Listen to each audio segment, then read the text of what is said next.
Welcome everyone. It's been an interesting couple of days. So all of the information I'm bringing up for you guys came up from Tuesday till today, which is Thursday. Today is the 16th of February, 2023, I believe. And I have the abbreviated read for the Twin Flame read. It's usually a 7-deck read. It's 3-deck on the table. And I have 3 messages of the day from each of the days, the 14th, 15th, and 16th. And very significant energies came up. A lot of dark energies came up the past few days. My tailbone, my spine injury has been acting up. It's been burning a lot this week. And chemtrails has been coming up. And I'll get to some other points as I get to that information. But I'm still doing that clearing every night, going into the deepest wound.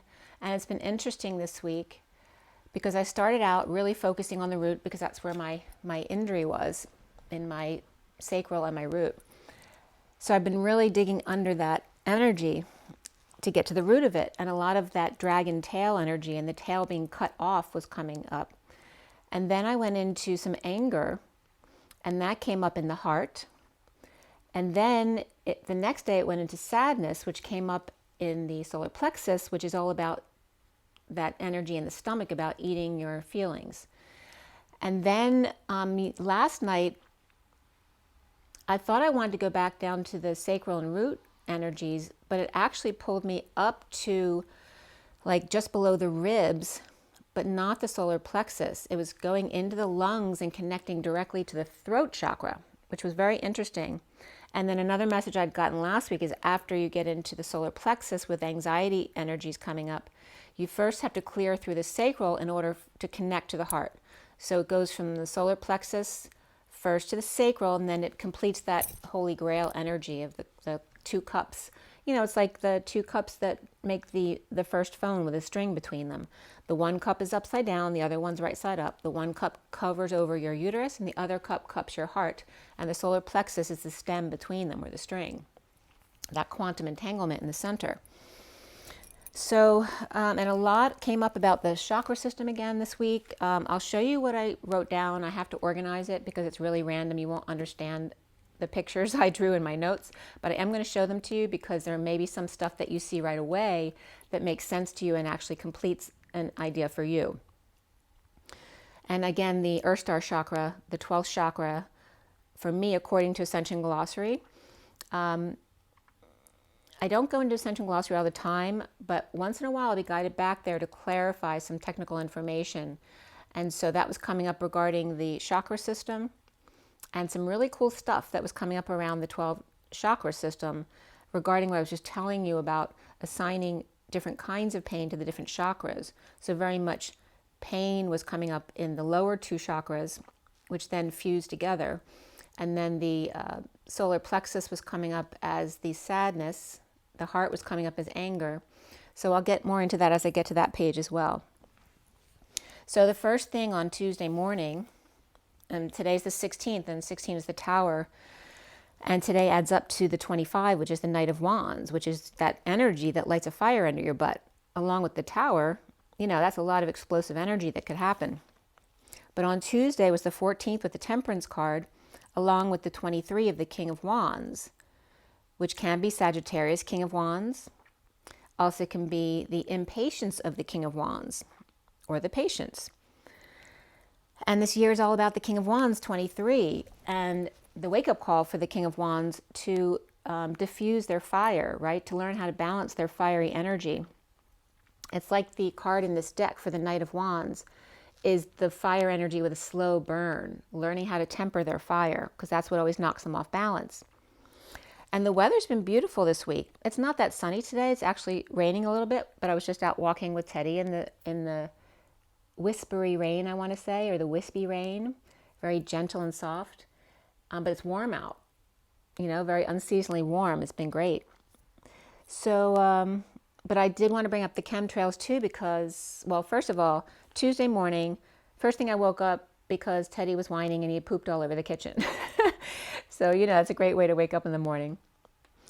And so I had to spend some time cleaning that up, and I'd used some bleach, and the bleach gave me a headache for the rest of the day, you know, so it was, I have to be more careful with using bleach, you know, don't inhale it, open the windows, all that kind of stuff if you do need to use bleach.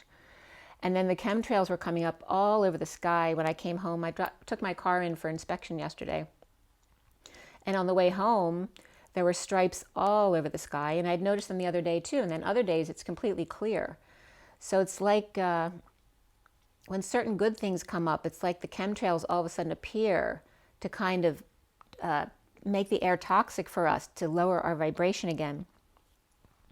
So when I was driving home from picking up my car yesterday, I definitely closed my windows when I looked up and saw all the trails along the sky.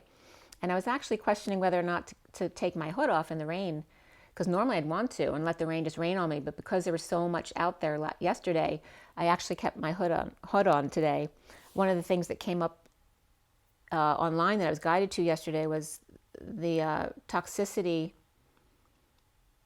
for a certain element that actually gets taken out by the rain and the snow. So the element would cling to the rain and snow and be brought down to the earth, so it would clear the atmosphere, but it still then sinks into the earth. So just something to be aware of. And again, this is not about fear. It's just about acknowledging things, allowing them to process through you. And so here we go.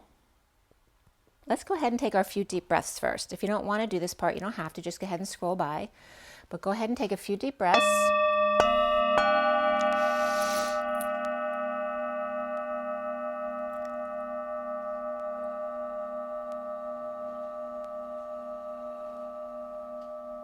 Another deep breath in. Breathe in love and breathe out the fear. You might want to hold your breath for a little bit.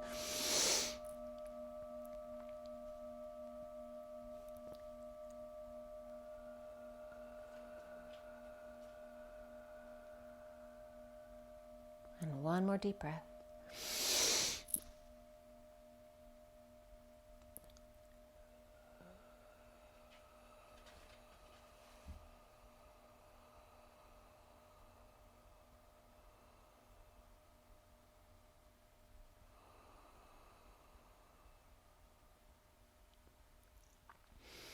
And I was just getting to bring up the white flame and the violet flame at the same time. And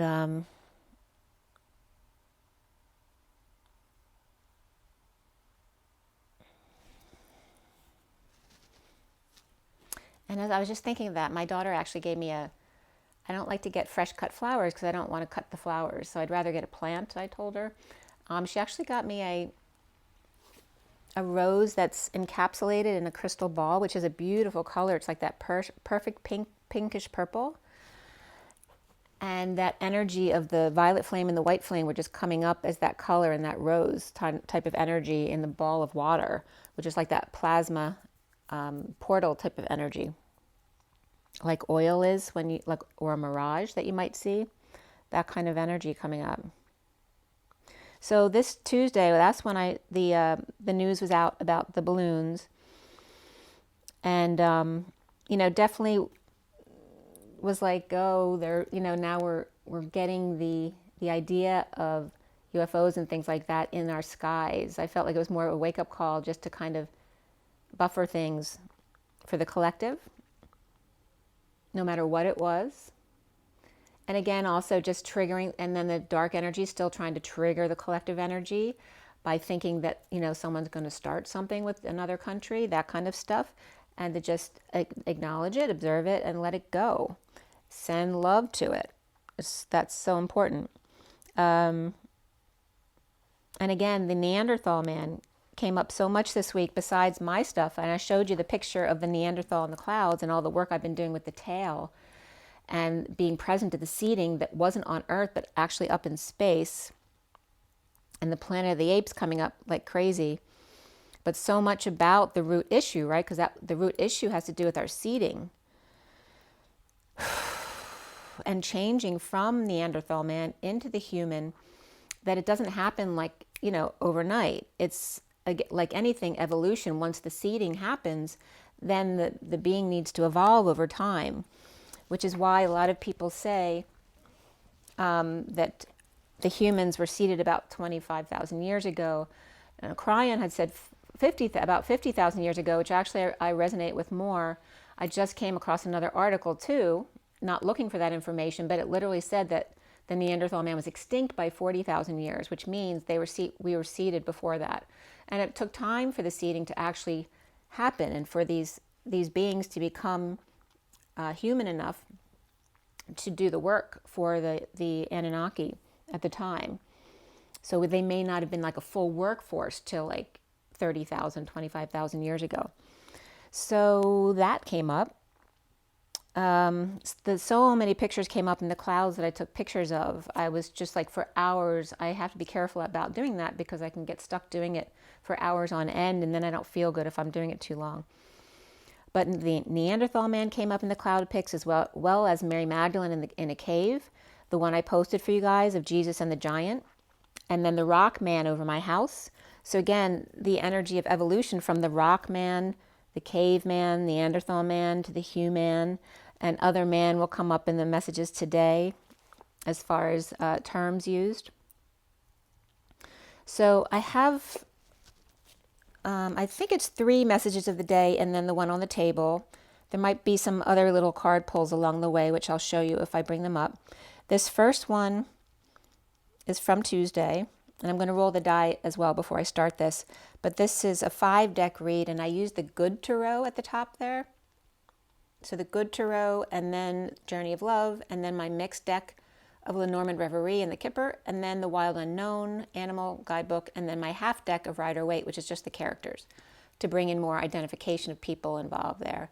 So here we have them just a little bit closer up so you can see them better. See if it'll focus a little better. There we go. Okay. And so on the left, for those of you who don't usually watch, is the underlying energies. On the right are numbers I count usually in these different piles here. Sorry, my hand was caught there. So I'll either count these cards or sometimes they'll come out in pyramid format like this, and I'll actually use them in the read. And I pretty much use the cards in the read all the time anyway. So let's go ahead and roll the die, see what comes up for you guys. I put these 2 stones out for you guys today because they were coming up. Calcite, and this is Atlantisite. Very grounding there. All right, for the twin flames, this February 16, 2023.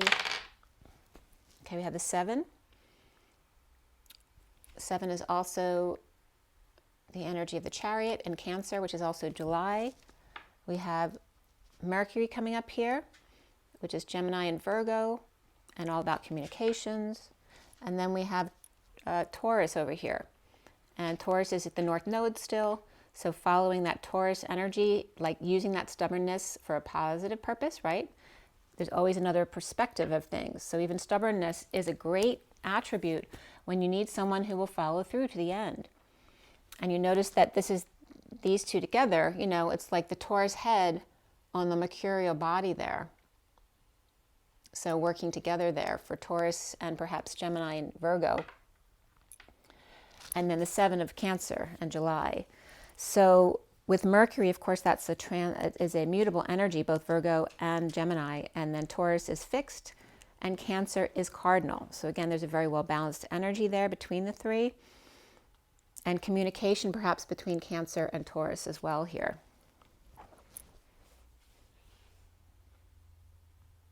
And the 7's coming up as the key as well.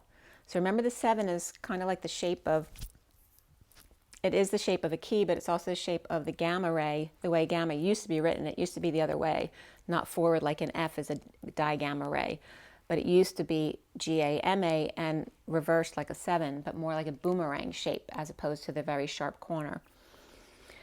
So, okay, I'm gonna put my bowls back and get them out of the way.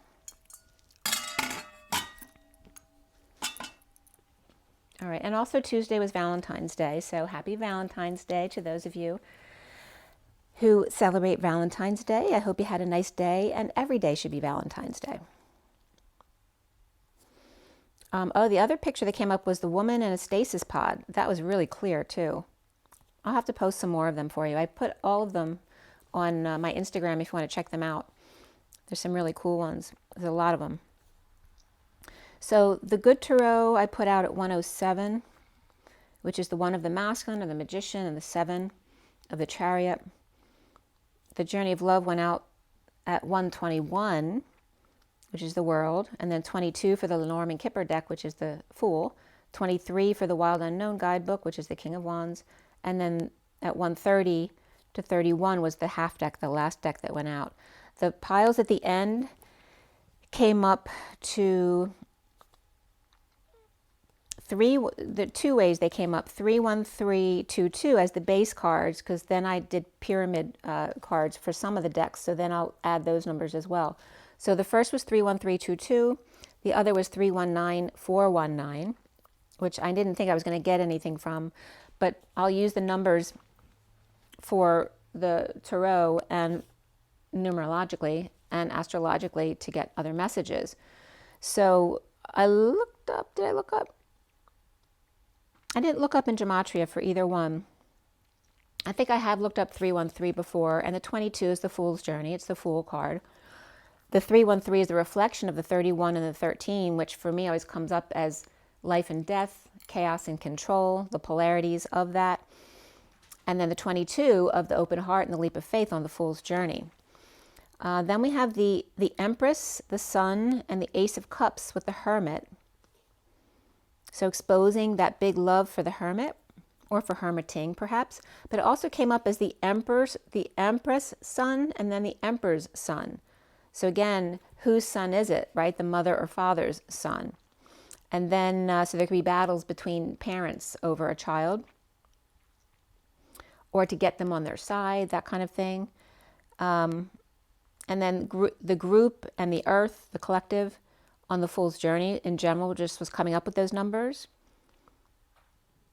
And then for Valentine's Day, the 22 is coming up because that's the heart. So if you make the 2s reflecting each other, it becomes the 2 swans or the 2 hearts together with a line underneath, or the heart. So I started in the underlying energies with the 5 of Earth, Cosmic Butterfly, which was 36, which is Atlas, the 20 of the House, the Fish, and then the Queen of Wands. So the Queen of Swords, down to basics, or feeling left out with the weight of the world, or hard work feeling like a burden.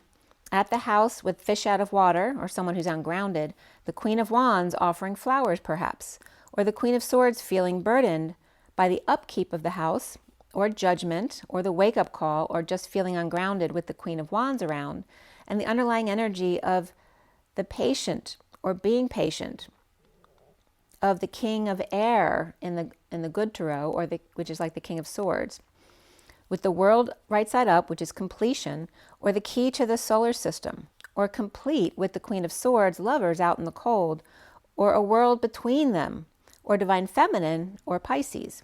And the King and Queen of Swords both came up here. So then the Chariot reversed, the Messenger of Water reversed, which is like the Knight of Cups, and then the 4 of Earth reversed, which is like the 4 of Pentacles reversed. So the two horse chariot broken here. So someone might have a broken down vehicle, which I took mine in for servicing yesterday, so it can represent that. But with Asian influence was coming up here. So the Chariot broken with Asian influence. The Knight of Cups jealous or feeling rejected or small, as just a little seahorse or Pegasus to their queenness, or pet and loving master had a rough morning, and then I was getting the feeling of me, cleaning up Teddy's poop. Fixing things, cleaning up messes, and or making amends, giving away what little they have to give, or car in the shop, or hoping it doesn't cost too much. Those kind of energies in general coming up at 154, the Masculine and the Page of Swords. So again, doing masculine type things, perhaps, or errands. So there was 2 and then 1 cards here at the end at 155, which is the Divine Masculine or the Magician, and the 55 of the Truth, the Ace of Swords, Excalibur, with the 9 of Air and the 3 of Water, and then 2 air cards as well, or the 2 of Air, rather. So zoning out, floating to get by, or to get back, I wrote by accident, and there are no accidents. So zoning out or floating to get by or floating to get back, the human must accept they're an angel, not a bird. Like it's a bird, it's a plane. They're an angel, not a bird. And connecting the pearls to make so it's that energy of the angel. The card is lovely. You know, it's a human hanging out with the birds, but literally this is saying the starseeds are angels. You're not birds. You're not like the collective who hasn't awakened. You are connecting the pearls to make mermaid offerings, or party trays perhaps, or the Queen of Swords needs peace and quiet, and the Knight of Cups reversed to socialize, or one is more zen and clearing within, and the other's more creative. One more mind-heart, and one more emotionally driven. Two birds in their knowing, where one leads the meditation, and one is then the hostess with the mostess, or two birds with a big head of feathers between or controlling them. And that can be, you know, the big head of feathers can be, you know, the world or the collective birds. But that can represent, you know, the chiefs getting between you, or those who think that they know better, right? Because they may play in a boss role or something like that. Or one plays with birds and the other with shells and pearls. Or one floats and one flows. There's just slight differences between them. And at 205 is the energy of the feminine and higher self, and the 5 is the Hierophant, or freedom, change, and expansion. And you notice the 2 and the 5 in block lettering reflect each other exactly with space between. And the underlying energy of the 5, which remember 25 is also the quarter, and the 5 of the communal dance here with the 28 of the sacred convergence, 55 of acceptance, 64 of sensual awakening, but it read as sexual awakening as well, which is basically the same thing. It can be different perspectives though. And then 6 as the angel of Jupiter awaken, the 36 of the cosmic butterfly, in the change in the community. I'm getting the charge in the community too, so maybe a charge of fire in the community as the twin flames converge. The King of Swords accepting the truth in sensual awakening to the Queen of Swords lover, the angel of Jupiter awakening. Okay, so the bliss and alignment and the release of the burden, the cosmic butterfly transforms, or family burdens. This could be transforming oneself or the burdens in their family at the time. So then the first card was the 4 of the simplicity, or emperor, 35 of intimacy, which is also the wounded warrior, and also City and Macy was coming up. So I don't know if there's something going on with Macy's. I didn't actually look it up. But it's simple in source. The C of the whispering bench of the chakra system and gratitude, which is coming up as City. So C-I-T-Y is the C of the whispering bench, the I of the chakra system. The lowercase I for me is that with the third eye. The T is the, actually T-I or T-Y is thank you and gratitude, but also T-I, the sound of that is source energy as well. And the mother sees why. So the whispering bench of the chakra system and gratitude, and the mother who sees why. Keeping things simple for more intimacy here, with stability of the wounded warrior, or the Atlas and the Emperor, and the 23 of the King of Wands just across the waters, letting go in the light. With one card at the end here, which was 21, the world, that she is the moon. Pisces and Cancer here, and a fiery masculine at 215, which again is the Philadelphia area code, which came up the other day. And 215 is also the feminine or higher self, and the shadow aspect, or the devil. And the 30 of judication here in the underlying energy of the home and family. The 13 of the Page of Swords in transition, the 37 of the King of Cups feeling impoverished, with the 12 of the wise privileged lady, or perhaps Scorpio and Pisces and father with concerns, or worried about the house, or caring for it, and needing one, or worried about losing a house, or what kids might do to your house while you're away. There could be an Aquarius there too. Or a wake-up call in court, or in court finding out what they're really after with you. Or worried a child's suitor just wants them for stability or wealth and may take advantage of them. Being tried in the court of public opinion, or took a chance, or someone with a gambling problem here at 222, which is room 222, the guidance counselor show. But the 2 is all about the one-to-one, the 22, the fool's journey with an open heart, and the 222, which is 6 and love, family, and community. But that one-on-one as opposed to the whole collective, which is very much a massive group. At 223, then, going from the Fool to the King of Wands, is the Queen of Swords Hermit with flowers or gifts, and the King of Cups here with timelines, and the Empress or Mother with a blissful trip or cruise, or son missing their mother, or on Valentine's Day. So that could be a son missing their mother, or vice versa. And at 224 is the Queen of Wands. So we have the King of Wands and then the Queen of Wands in the higher self, with the 35, 16, and 2, which is the Wounded Warrior, the Tower, which is today, and the 2 of the feminine or higher self. And 2 can also always be duality or mediation. The Wounded Warrior's Path. The man with sudden thoughts of her, feeling lucky or making a wish. The Divine Feminine or Pisces, feeling charitable, sharing or settling out. 13 and 26, which is the Death card in the Page of Wands, or transition of the Page of Wands. Perhaps a wealthy man in transition, of great fortune. And the 35 of the Wounded Warrior, pulling up anchor to end the stress or suffering or nightmare. And the 16 of the Big Bang of the 36 of Atlas and the Burden, the double diamond twins leading the way, suddenly dumping responsibilities, or mature man retires to travel, lead ascension, or contemplate the world and freedom and expansion.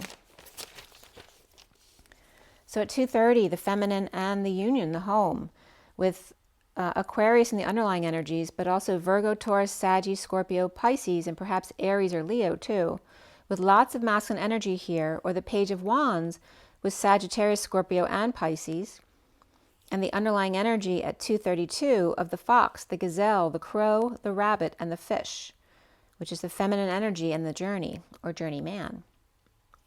So the foxy gazelle is calm, leaving the turtle behind, with the crow ground crew standing guard, scaring the rabbit and fish, and both becoming ungrounded. And this came up today again, this energy between a parent and the kids, like a parent who's really intimidating to the children. But today this one's more fatherly energy, but the one today came up as a mother who's like that, who ungrounds the children, and was coming up as reptilian energy. So the foxy gazelle, calm and leaving the turtle behind. So this could be a turtle who tells them to go on without them. And here's the calm foxy gazelle who's fine with that.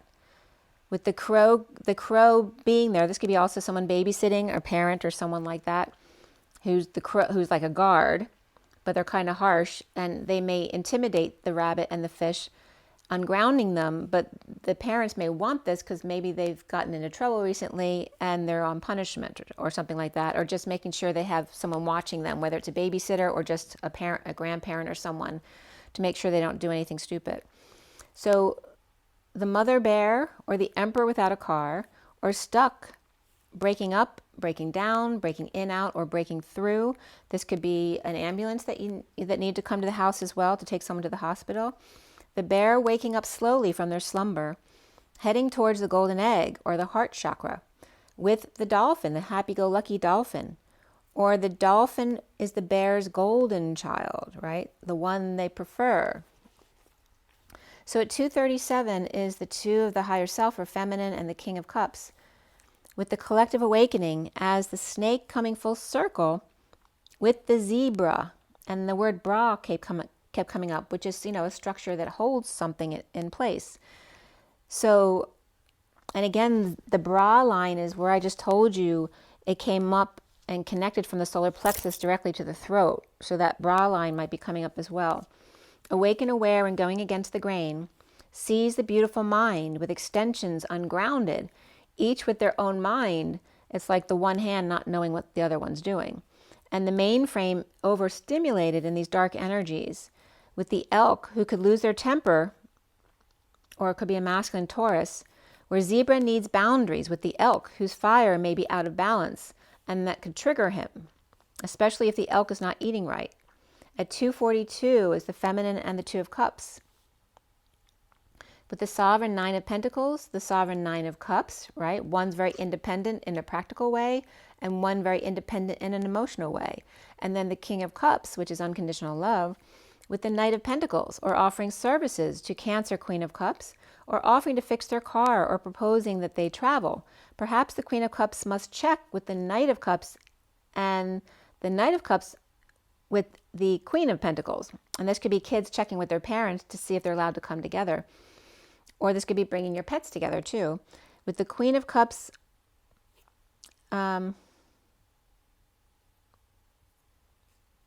commenting or communicating with the Knight of Cups. And again, this could be a child approaching one parent who says no, and then they approach the other parent who says yes. Then getting the one parent going to the other parent to communicate with them about whether they can do this or not. So the Knight of Cups then may be for the Knight of Pentacles to connect with the Queen of Pentacles, and the Page of Wands inspired by Lover of Justice, or the Queen of Wands, or all fire and air here, Gemini and Libra, perhaps a divorce there as well, and a distribution of assets. So at 247 is the feminine and the Seven of Cups, which is synchronicities for me, having lots of choices, which can be confusing at times and could feel like it's an illusion. If there's too much, you get ungrounded. The Page of Swords is stepping up here, or a message from the Empress, or Taurus, or Mother, to the Queen of Wands about an offer or choice of path, or a ride perhaps. And the Queen of Wands and the Empress come up a lot. So it's like this mother and daughter team. I mean, it could be two siblings too, where one is in a higher status than the other, but it usually comes up as mother and daughter. So the Knight of Swords, and again, that can be grandmother and mother, which is the same thing.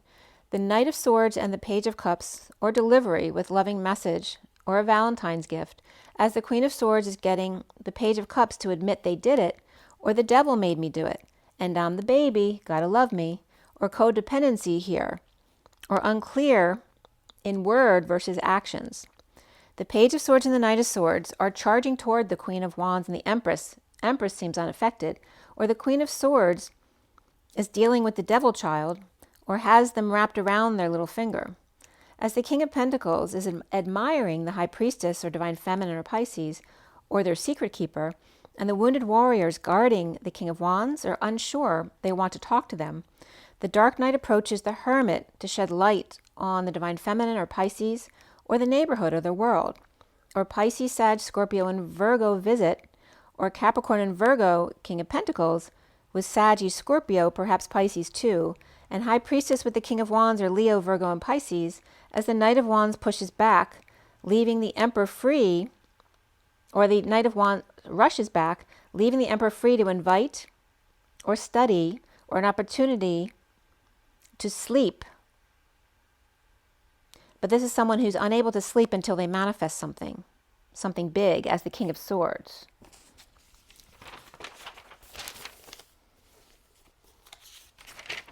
So some of the movies that came up were All the Places and the show New Amsterdam, which is all about a hospital setting and changing the way things are done, which was a good thing. It's showing, doctors inside the hospital changing the old way of doing things. So at 258 is the High Priestess and the 58 of the Four of Swords, the King of Wands and the Queen of Swords.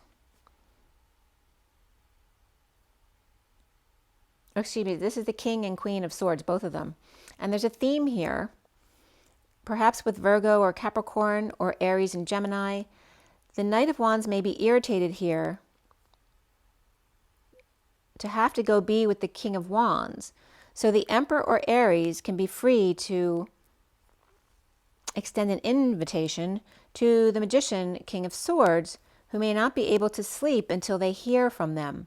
Or this could be studying together, or a session, or consulting work. A lot of fire in Scorpio around Taurus, or Empress versus Emperor, whether paperwork or in court at 305, which is the Empress and the Hierophant, with space between. And right here is where I wrote down that Jenna gave me this beautiful pink-purple rose in a glass bubble of water for Valentine's Day. So, and the read on the table was done, by the way, it was cut at 717 on that day, the 14th. But we'll come back to this read, okay? So on the 15th, that's when they took me into the 12 chakra system again. All right. Yeah. So let me go through this and see what's important for you to know. So let's see here. So this is the day after the night I told you I was feeling sad, that I'd been working on pain in the root and sacral, then took me up to the heart with anger, then it took me to the solar plexus for sadness and wanting to eat my feelings. And again, digestion, and I'm Virgo, and Virgo's very much ruled by the nervous system and the stomach. So, right, my stomach tells me everything. I'm very sensitive in that respect. So, I was writing down the different 12 chakra points. And again, there's, different ways of listing the 12 chakra points depending on what site you look at. They may be different from other sites, and it doesn't really matter. They all can be correct depending on their perspective. But I was getting, I have a very traditional ascending of color in my way of interpreting the chakra system. But there's also energies I don't tap into, for example, like an Ascension glossary that I may want to consult with to help me expand further on what I already have. So that's what I usually do. I build upon other information that's out there then to expand more on what I'm getting. So I wrote down the 1 to 12 chakras, and of course the 7 basic chakras most people have an understanding about. And the reason I had to go into this, because I get a different perspective on how they come together, because I tend to get these very creative artistic ways, like my 6, 9, 8 pod, bringing this 6, 7, 8, 9 numbers together. And again, the 144 being the grouping of 1, and then 2, 3, 4, 5, and 6, 7, 8, 9 is the 144, which came up again in reference to this whole outline that I did on the 12 chakra system. And I really started this out wanting to see if there was a labeling past the solar plexus and the heart, because I'd gotten this labeling of wounding that was clearing from the lower chakra system up through the heart. But I really wasn't getting that for the upper part, right? Because then you're dealing with the higher ascension energies, or going into the higher, more perfected human energies in the higher chakras. So, so I went into Ascension glossary, which is really helpful because I've been getting the high heart as number 8. And this fits into my 6, 9, 8 pod because it doesn't go in sequence, right? So the pod starts with the number 6, which is in numerology, 6 is the number of love, family, and community. So it's a lower regular love. The 9 is compassion, it's the higher love. And so the 6 to the 9 with the 8 being the 2 peas in a pod that come together, when you bring those two together, along with the 7, which is the crown, which is the key to get in. Okay? So it's like the catch-22, right? You can't get in without the key, but how do you become the 8 without the key kind of thing too, right? There's this catch-22 with the pod. But what happens is you have the number 6, and then you have the number 7, which is the crown. That's the key to get in. But the 9 and the 8 come in together, as the 8 is the high heart, and the 9 is the tapping in to our ability to translate higher codes. So the way she lists it in Ascension Glossary is the 9D portal is rehabilitating the mental body fragments from as the family of Michael consciousness in the consciousness grids damaged by the Golden Eagle grid and Iran gate. And again, she talks about the thalamus complex. So of course, the energy of the third eye and the pituitary and the pineal and the thalamus all come together there, bringing up the fourth eye, not just the third eye. And by the way, Golden Eagle came up when I told you the other day that I thought I saw an eagle as opposed to a hawk. And then the game was played in Phoenix, which the Phoenix grid also came up in the messages today, which came up as the game was in Phoenix and the eagle diving and rising again. So very much about these grids right now. And again, Iran gate. So the grid present there in Egypt and Iran. So for me, so the thing about the pineal gland and the third eye, you have to understand that they're two separate energies. You have the pineal gland, which is an actual gland in your body. And then you have the third eye in the chakra system, which is the energetic system, not the pineal gland. And energetically, in energy medicine, the pineal gland is connected to the crown, not to the third eye. And that the pituitary gland is connected to the third eye. And the energy I was getting is that literally that the third eye isn't just the pineal gland, it's the connection from the pituitary to the pineal. And that the fourth eye is actually the third eye connection to the crown. And again, the thalamus overhangs both the pituitary and the pineal glands. And that comes up as the fourth eye comes up as the thalamus, and that connects to the throat. And this came up a long time ago for me. And what this was doing was incorporating all different ways of teaching the chakra system and the energy systems. So the Melchizedek. And he goes by Melchizedek. I think that was his channel. And he teaches by showing you the energy rays that go through the head. So it literally looks like, see if I did a drawing of it, and I'll show it to you in a minute.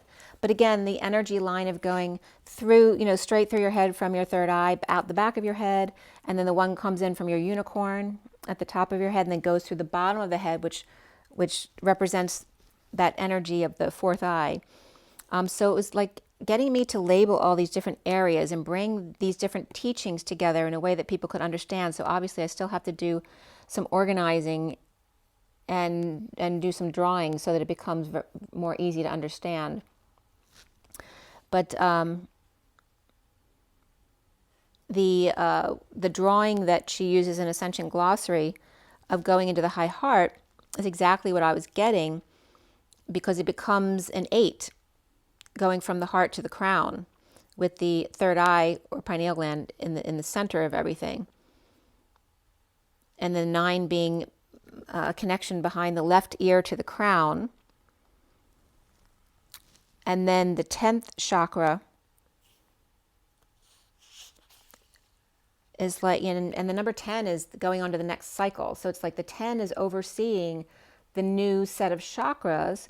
But then the 11 and 12 basically supersede that. And she explains it as the 11th becoming the 5th chakra, or the throat chakra. And the 12th then is the Earth Star chakra, which then goes below your feet. And I was getting that it condenses into the Earth Star with the root and sacral all become one chakra. And it's literally the 1-2 joining up with the 2-1, or that 1-2 punch. But the 12 of 12-21 coming together, and the Earth Star chakra connecting our root chakra to be bound to the earth as one. Like you don't need to ground, that you are one with the earth. So that was part of it. And the Earth Star chakra is coming up big this week as well from other people that I've listened to. But that has nothing to do with it coming up for me here. So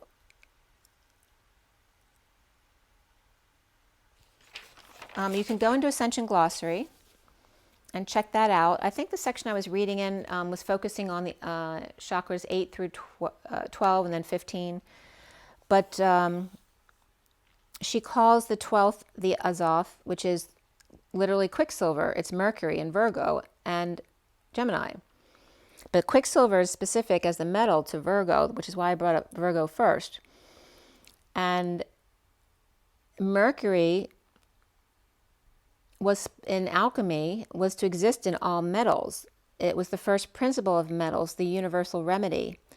But it's coming up here as the Quicksilver energy, the liquefied silver.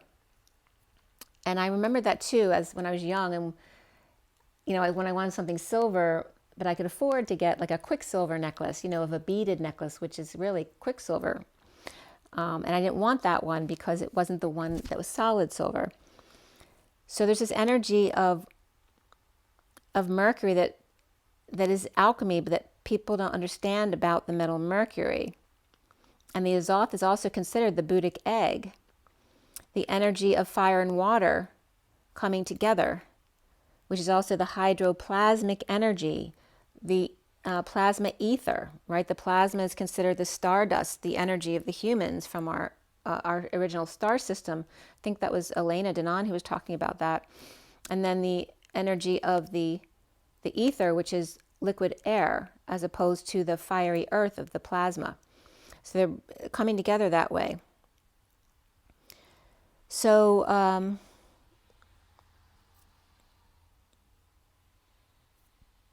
the 12th chakra, she says, then takes over the 2, but I'm getting the 2 has already collapsed into the 1. So the 1 and 2 become 1, and then the 12 takes over the 2, which is just the 1, 2 of the 12 taking over the 1, 2 of the 1st and 2nd chakra. But the 12 also is that mother ray energy of aqua love. And again, the 2 is the womb. So it's very much the mother coming to the child, and the golden egg of the 12th chakra. And the 11 of the alignment, coming into the mouth or throat to speak your truth, right? The ascension process of the 11, of coming into your truth to free yourself, and then get to the 12, which is the ultimate of creation, making the child from the 2 parents. So, and 11 also comes up in Ascension Glossary as the dark mother energy, the silver energy, which relates back to how I always explain in a different way, that the children are born with a gold coin, the feminines with pink and the gold coin, and the masculines with green and the gold coin. And if so, both of your parents aren't there, you're always missing something, right? So if you don't learn, if the feminine pink doesn't learn the green from her father, then she seeks that energy of healing her heart. And also that the mother loses her gold coin when she has a child, because she gives her gold Christ consciousness to her child, making them number 1, because they need to be cared for. And it's not until she is able to learn to get her gold coin back that she is able to take care of herself correctly again. And so then she becomes the silver sword from the dark coin, or excuse me, from the gold coin. So there's that energy of the dark mother becoming silver from gold, and then needing to go back to gold again, right, to find herself again after having given herself away to her child. So it's very interesting the way they're coming together in different ways, but meaning the same thing.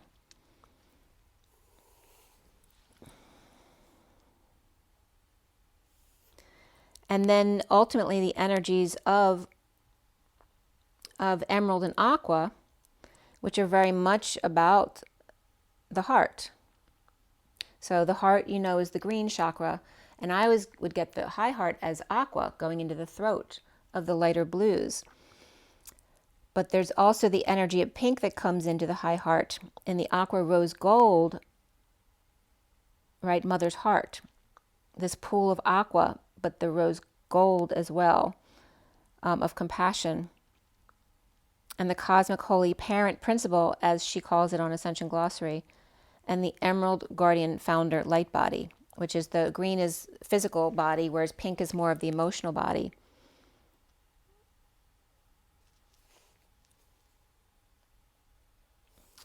So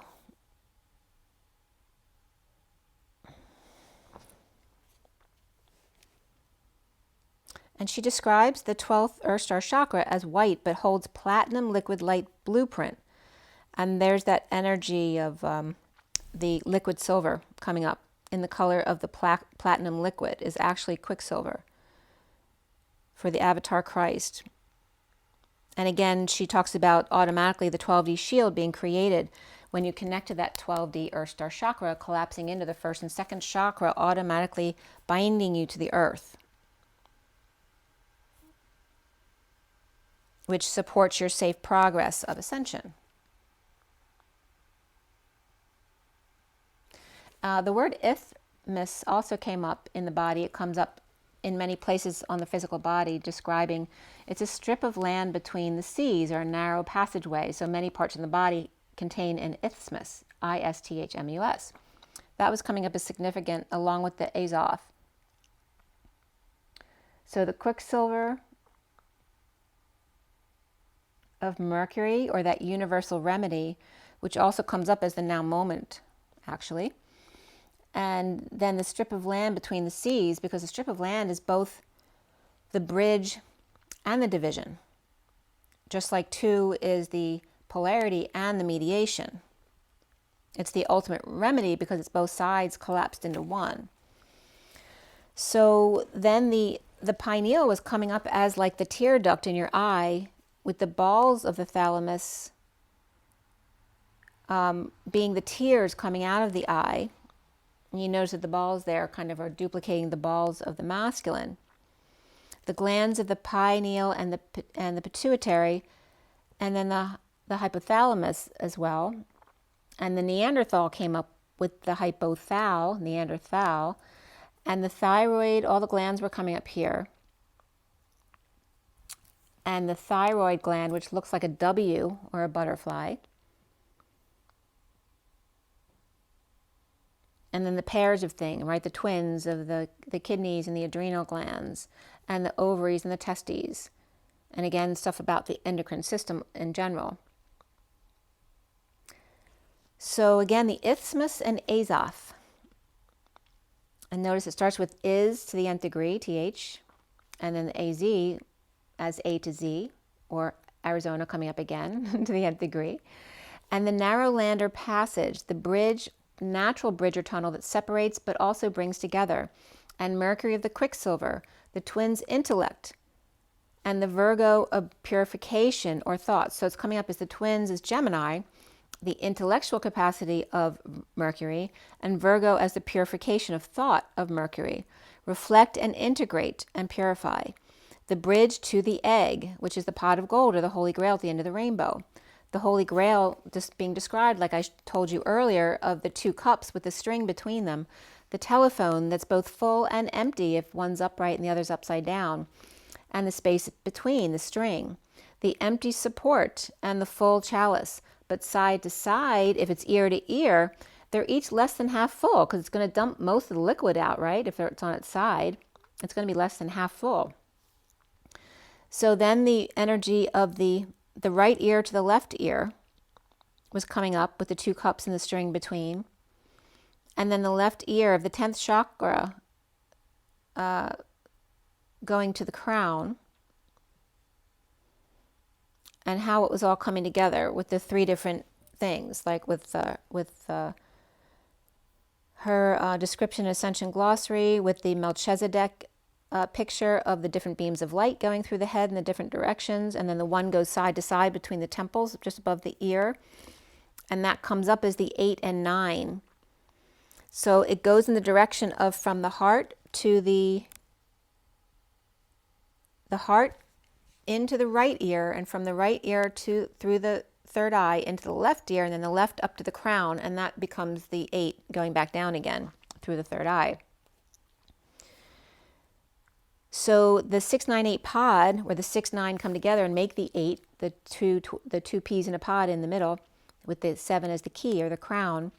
The 8 and 9 open up simultaneously with the 7 crown and above. The 6 opens the third eye or the 6th chakra, and the pituitary gland that it's connected to, connecting it to the pineal gland. The 7 is the pineal gland to the crown, which is the key, that the third eye includes both the pineal and the pituitary.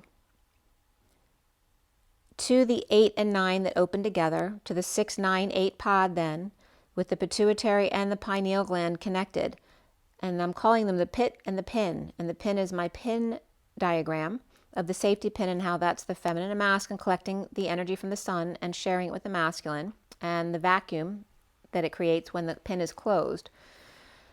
This opens the high heart via number 9, the silver cord, and the spinal connection, with the left ear to the crown simultaneously with the high heart to the right ear, making that 8 circling around from the heart to the right ear, through to the left ear and to the crown, and then back down around again. This creates a circuit of the 698 pod, as the 7 crown key is the vertical pillar that activates the 10, which basically is the manager over the rest of the chakra system below, except as the 11, Dark Mother, purifies, merging with the 5, or the throat chakra here, and the 12, the cosmic egg, merges with the first and second root and sacral chakras, as the mother and child would do. And that 1-2 punch becomes the 12.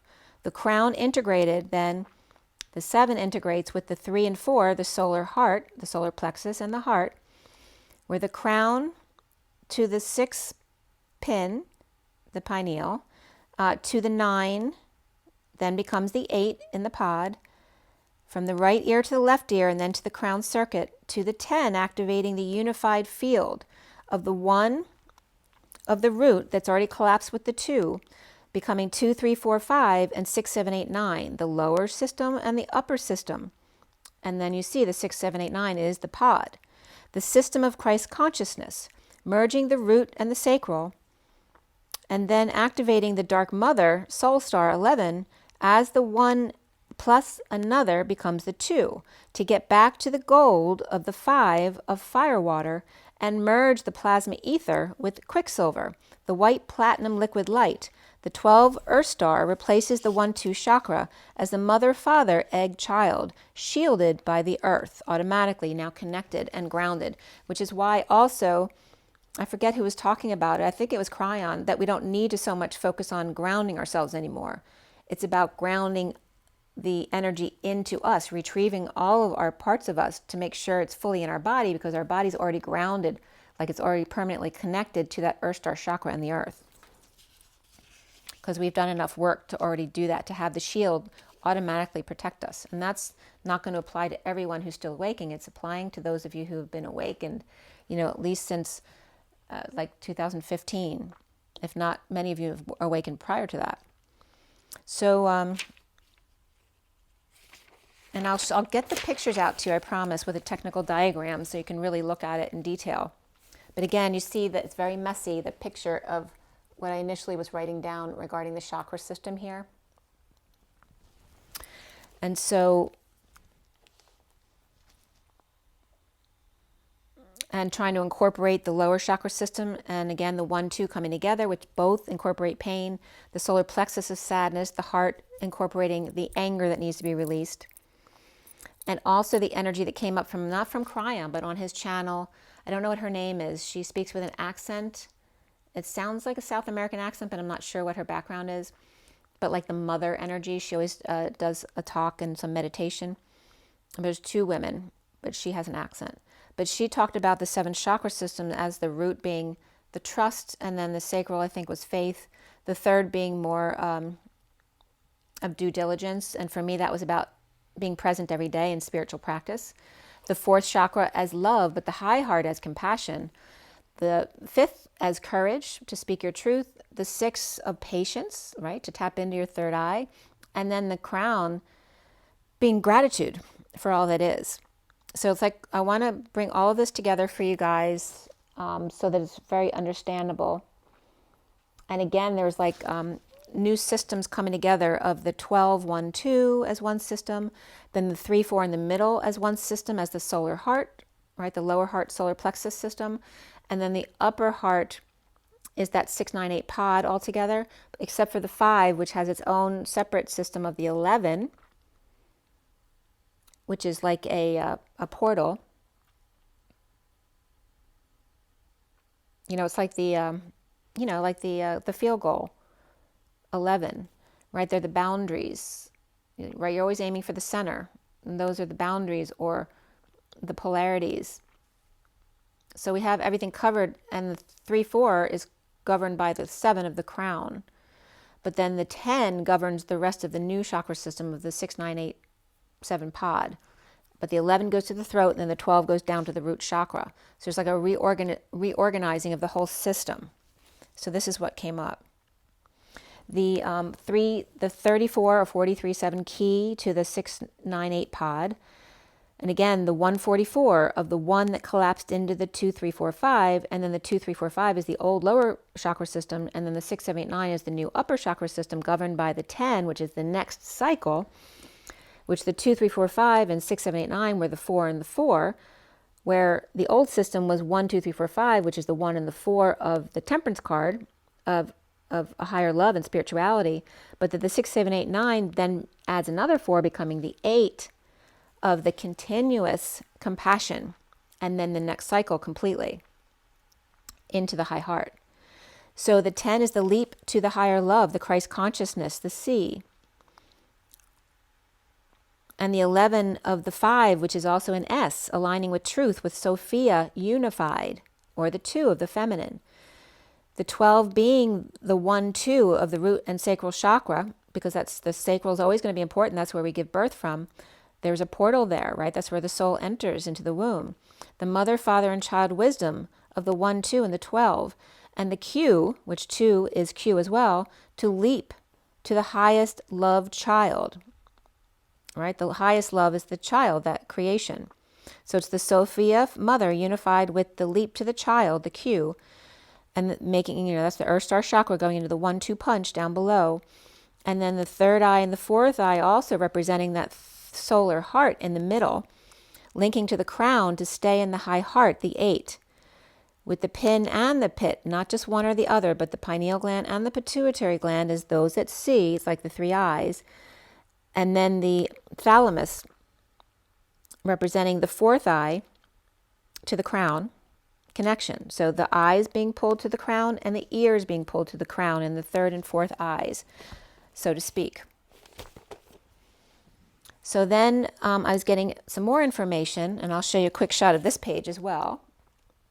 You can see how crazy it is. Okay, you can see as the human head is showing the dark side of the moon and the light side of the moon, where from the unicorn right here, there's a transition energy here, and then one down here. One is for the masculine side, and then one's for the feminine side. So the feminine would be the 3rd eye coming down here. And then this is the area that connects to the spine and the body, right? So that's the masculine side that's grounded on earth. The feminine side then over here is the dark side of the moon. So you see how it all works together naturally. And the energies of 6, 9 and 9, 6, which is 69 is the Ace of Pentacles.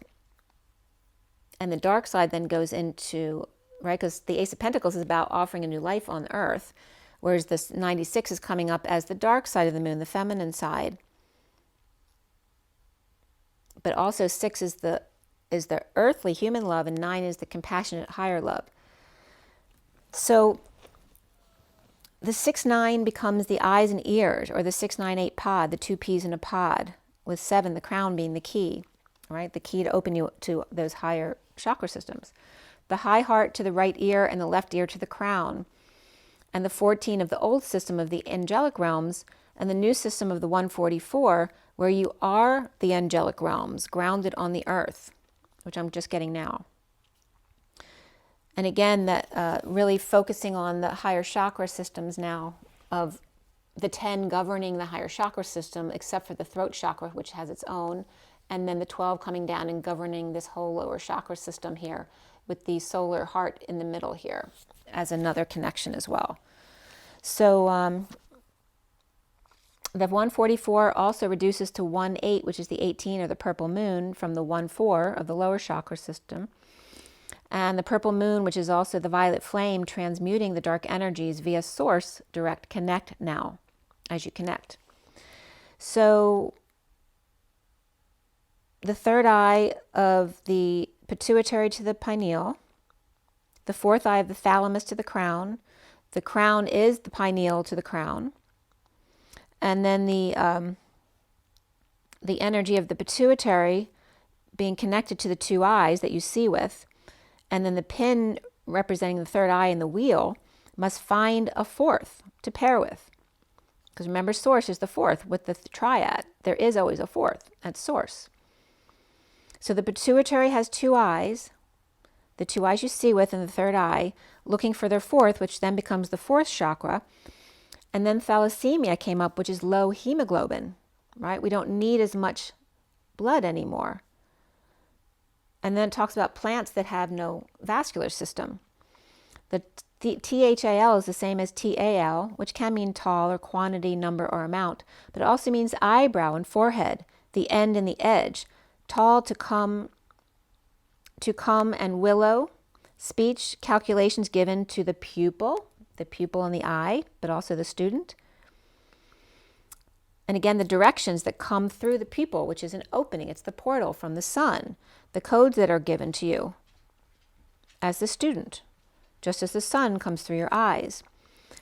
The thallus is also a young shoot or twig to bloom, earth, dirt, soil, speech, conversation. So again, the throat chakra, a lot about that. The valley, the sun, talking figure, digit, anything, whatever, pigeon, and woman. And then thallium also came up here, as well as thala with 1 L, which is still just land and to cross the river, draw a line, tall, and the seagull, as well as the thorn, the spike, the narrator, the destroyer, the legend, the story, and the colors separately, as I'm losing my voice, green and blue, the heart and the throat, as my throat chakra went, the morning star, the beautiful woman, the celebrity, the splint, the lock, speak, become, tune, the tuning fork, talk, meadow, and trace all come up for thala. So thala was coming up as very significant because not only is it the thal, which came up as tau, which comes up in, I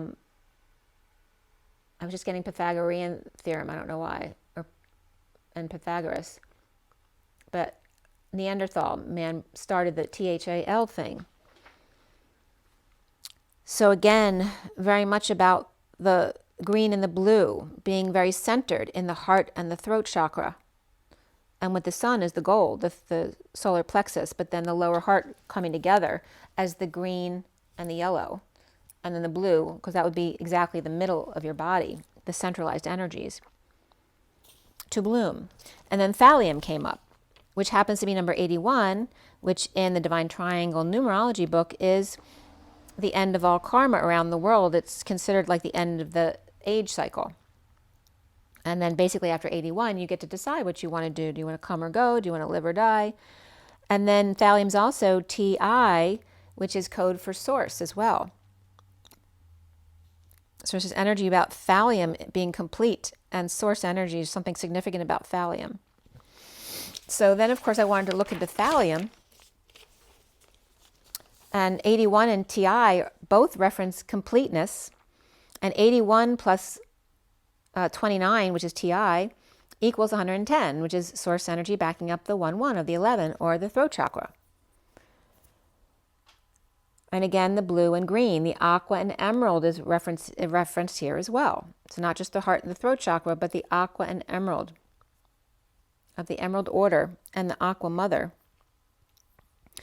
The pin, the wheel, and Hydra came up again as well.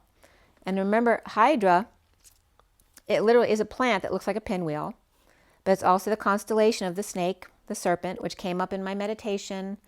One of the things that came up with my root, I literally was standing on the edge of like a lake where the serpent came out and killed me. Like, so they took me and they bit me by my root. So my whole head and body was in the serpent, being bitten in my root chakra with my legs and arms hanging out. And that's the way I died. So that's a big wound. And again, the seeding is a big wound in the root chakra, right? Having, been comfortable in your Neanderthal body and then having someone kidnap you into a spaceship somewhere, right? And then be plopped back down to all of a sudden not know who you are anymore. I don't know how that would have felt. But Hydra is definitely coming up regarding that. And notice that Hydra is also hide ray or Ra. So hide God or hide your ray of light. And the pin is my pin example. The wheel is the pinwheel here and the Hydra coming together. And so why was the pinwheel coming together with the Hydra? As the third wheel looks for the fourth. The third eye distance from the pupil was also coming up. The iris, of course, is the gate holder, right? The one that opens and shuts the door. It's the shutter, the pinwheel. And then Hydra is the same thing. If you look at the Hydra plant, the spinning extensions that tend to spin one way like a spinning wheel has a hole in the middle, like what was the show called with the plants who ate the humans? I can't think of. Oh, Little Shop of Horrors, right? They had mouths in the middle. There were portals there. Well, it's the same kind of energy there, where that's the pupil, and that the shutters around it to protect the pupil, the portal, or you as the student. But the third wheel is always looking for the fourth, because that's source energy, the lambda leap, from the lamb to the father, the lamb and the dad, and the leap is the one from point to point. The third eye distance from the pupil, the iris, the pinwheel, and the shutter, which is the portal, the hole.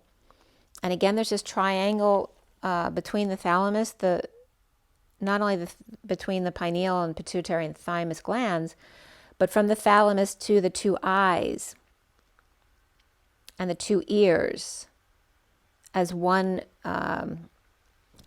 as each side has its own little unit. From the pupil to lens, and the lens is behind the pupil, right? That's what reflects what we see.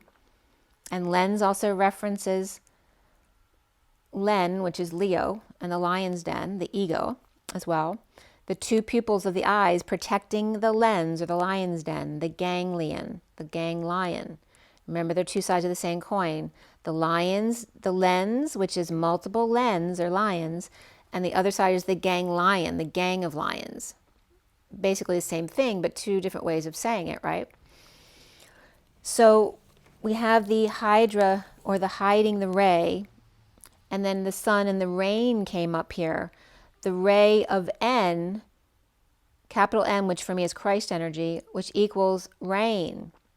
And Rain Man came up, and autistic, which autistic breaks down into the gold source path of the inner child. Autistic. AU gold, TI source, ST is the street or path, and the IC is the inner child.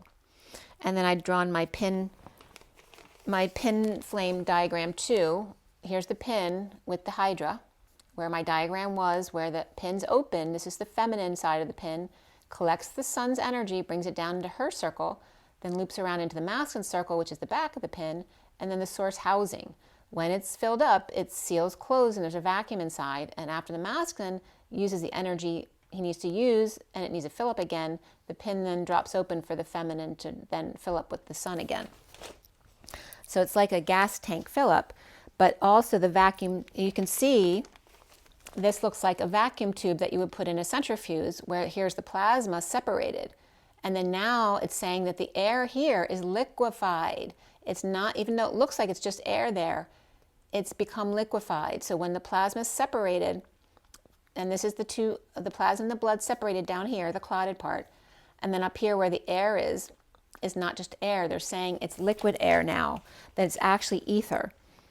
The ether and the plasma in the tube, which is you working together between the masculine and feminine, that you are the liquid air, you are the ether, and the plasma star, which is your mass. When it rains, it pours on all fours. So again, them reiterating how important the fourth is, because that's always source energy. The 144, which is the two leaps and backs, right? And it's just now coming up as a 20 and back type of thing, only not being abducted. You're leaping to source and back on purpose, but no, you need to know how to get back before you leap out. The two L's being the lambda leap, they're also the two right angles. The 3 1s also can represent the 3 7s or the keys. And again, the 2 and the 3 coming up here of the 23, the King of Wands, which is this year. The crow's distance also coming up of the hypotenuse, which is the hypotenuse. And the hippo was coming up there. And hypo, as you know, as in hypotensive or hyper or hypo, is slow. And then it comes up as high pot and noose, the hypotenuse, which is standing on a high pot with a noose around your neck. The right angle of the lambda leap times 2, the source leaps 2 twins. And then the 2 L's becomes the U of the Holy Grail, and the 3 sevens becomes the M of the mother, or co-creation. So you have the U and the M, the cup and the co-creation, and the 32 between, which is the fool's journey with an open heart, taking a leap of faith from one to the other. And then 2MU3 also came up. The 2 of the higher self, and the MU of the mu, which again represents the mother, as in the cow. And then the 3, which is the abundance of the mother. So 2 is the higher self, and the connection to source energy, to co-creation. And then 3 is like the earth self of the feminine, the earth mother, or the actual earth as well. And again, bringing the nose in here, because no one ever talks about the nose when we talk about the senses. So the eyes are connecting with the third eye, and the ears are connected with the nose. And the nose knows why bodies with boundaries. 2 knows why bodies with boundaries. And that was coming up from the symbolism here as well. So the 12 is the liquid silver, the white platinum liquid light blueprint from Ascension Glossary. The Azoth and Mercury, which is Virgo and Gemini, the twins and the Virgin, or purification. The safety pin, and then the sun, hiding the ray within you, right? So if the sun's rays come through everything, it gets distorted. But if the feminine collects the sun directly through her eyes and her breath, she purifies it to go to the masculine, and then creates that ether energy in their plasma star bodies. It's very interesting the way it was coming up here. And becomes the liquid sunshine. And then the word safe, as in safety and security for the root chakra, is also literally say Fe, which is iron, to say iron. And thallium was coming up here too, which is silvery white. It's a bluish white metal with trace amounts in the Earth's crust, is not readily available. It's a byproduct of smelting metals and is not produced in the U.S. since 1984 that we know of anyway. It is found in chlorine and fluorine and iodine and bromine. It's used in manufacturing electric devices and switches, closures for semiconductors and industry, and limited use for special glass and medical procedures, even though it's very poisonous. It does not break down. It's very difficult to get rid of. And it comes from coal burning and smelting, absorbed by plants, and builds up in fish, so if you eat a lot of fish. And here's where the rain and snow remove it from the atmosphere. So they, in a good way, they purify the air. But be careful of that snow and rain that's then purifying, because then it's holding all that energy.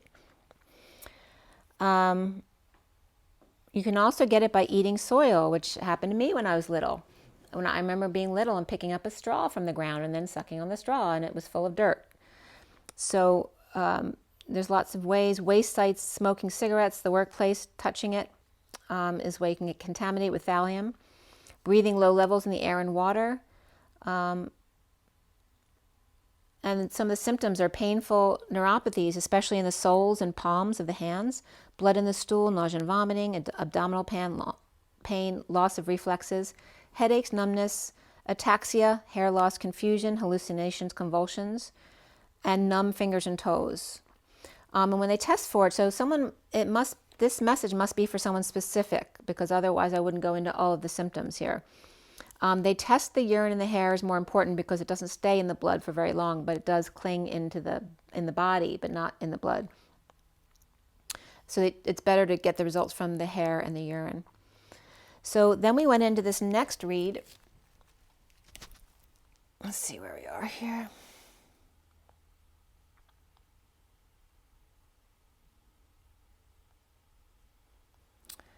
which is here. And this starts with the energy deck. And then my mixed deck of LENORMAND, REVERIE, and the KIPPER deck. And then the half deck of Rider-Waite with the characters. And then my Wild Unknown guidebook at the bottom. Okay, so I'll bring it a little closer so you can see the cards better. And again, same setup as before. The underlying energies to the left, 3 cards each, and then the piles at the end. So this one was done yesterday, and the cards were pulled from 442 to 444, which is the angelic realms. 442 is significant too. Another element came up today, which came up coded 144.42 or something like that. I'll get to that when I get there. But the energy deck is 442, which is the Emperor and the 2 of Cups. 43 is the 3 of Cups. 44 is the 4 of Cups, or that Hercules energy of her harvest. The cards at the end were 1, 3, 2, 3, which I don't think I looked up at all. Let's take a quick peek. And gematria, see what comes up.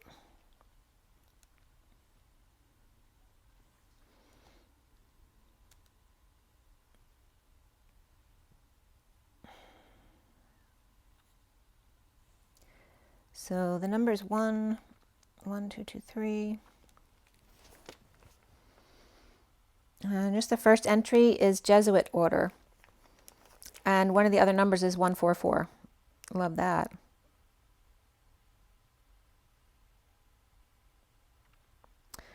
The next second one is Verily I, V-E-R-I-L-Y, and then separate word I. And the other numbers for that one are 600 and 100, which I'm letting you know because it's not often that there's 2, whole numbers like that. And then decode, the best is yet to come. And the 4th entry is Jesus is coming. So I started the underlying energies here with the 37, which is also the 3 and the 7 of the 3 keys of alchemy, which come in Capricorn, Aquarius, and Pisces, which is where we're now. The 37 is also the third, coming up as the 3rd chakra here, and Shamuel. The 14 of the message of concern, the magician comes up here, as well as the cosmic egg. So in this deck, the cosmic egg literally is the 7th chakra, but in Ascension Glossary, it's literally the 12th chakra, then becoming, which is the Earth Star chakra combining with the root and the sacral chakra.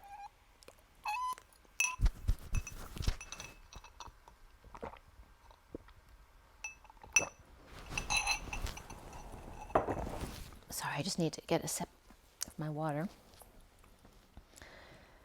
So the King of Cups being patient here with a message of concern to manifest big in a crowning moment. The cosmic egg. And again, the 7th chakra in this deck, but also representing the 12th chakra. And is it representing the 3rd as well, as the 3rd chakra came up right here.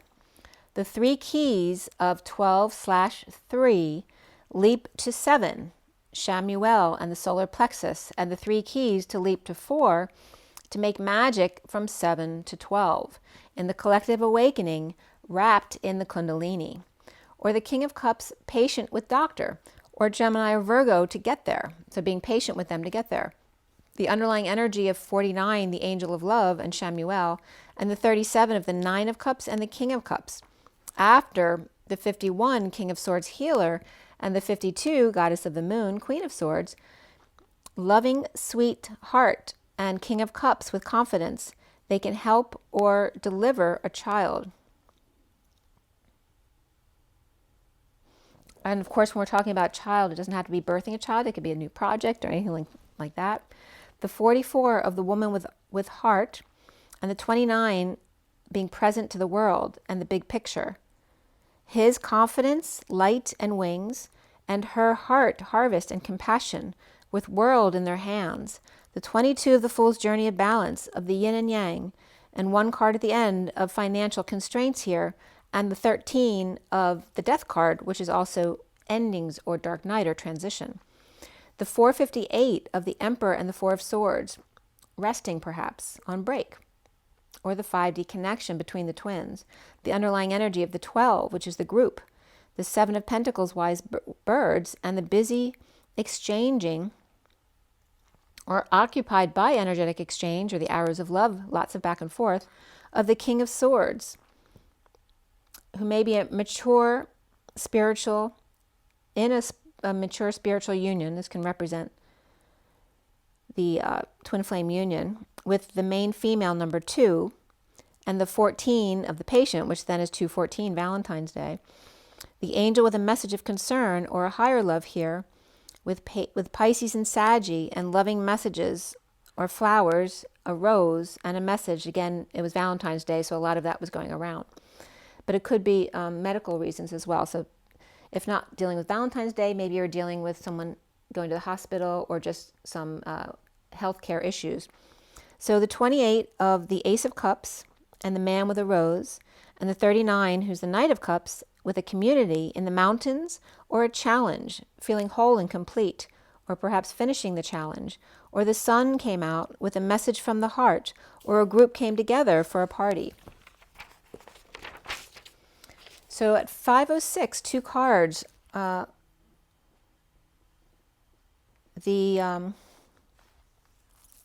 1 of the Magic Adventure and the 9 of Cups of self-discovery, with the 38 of the Queen of Cups, crossing bridges and getting expensive. So again, the tolls. So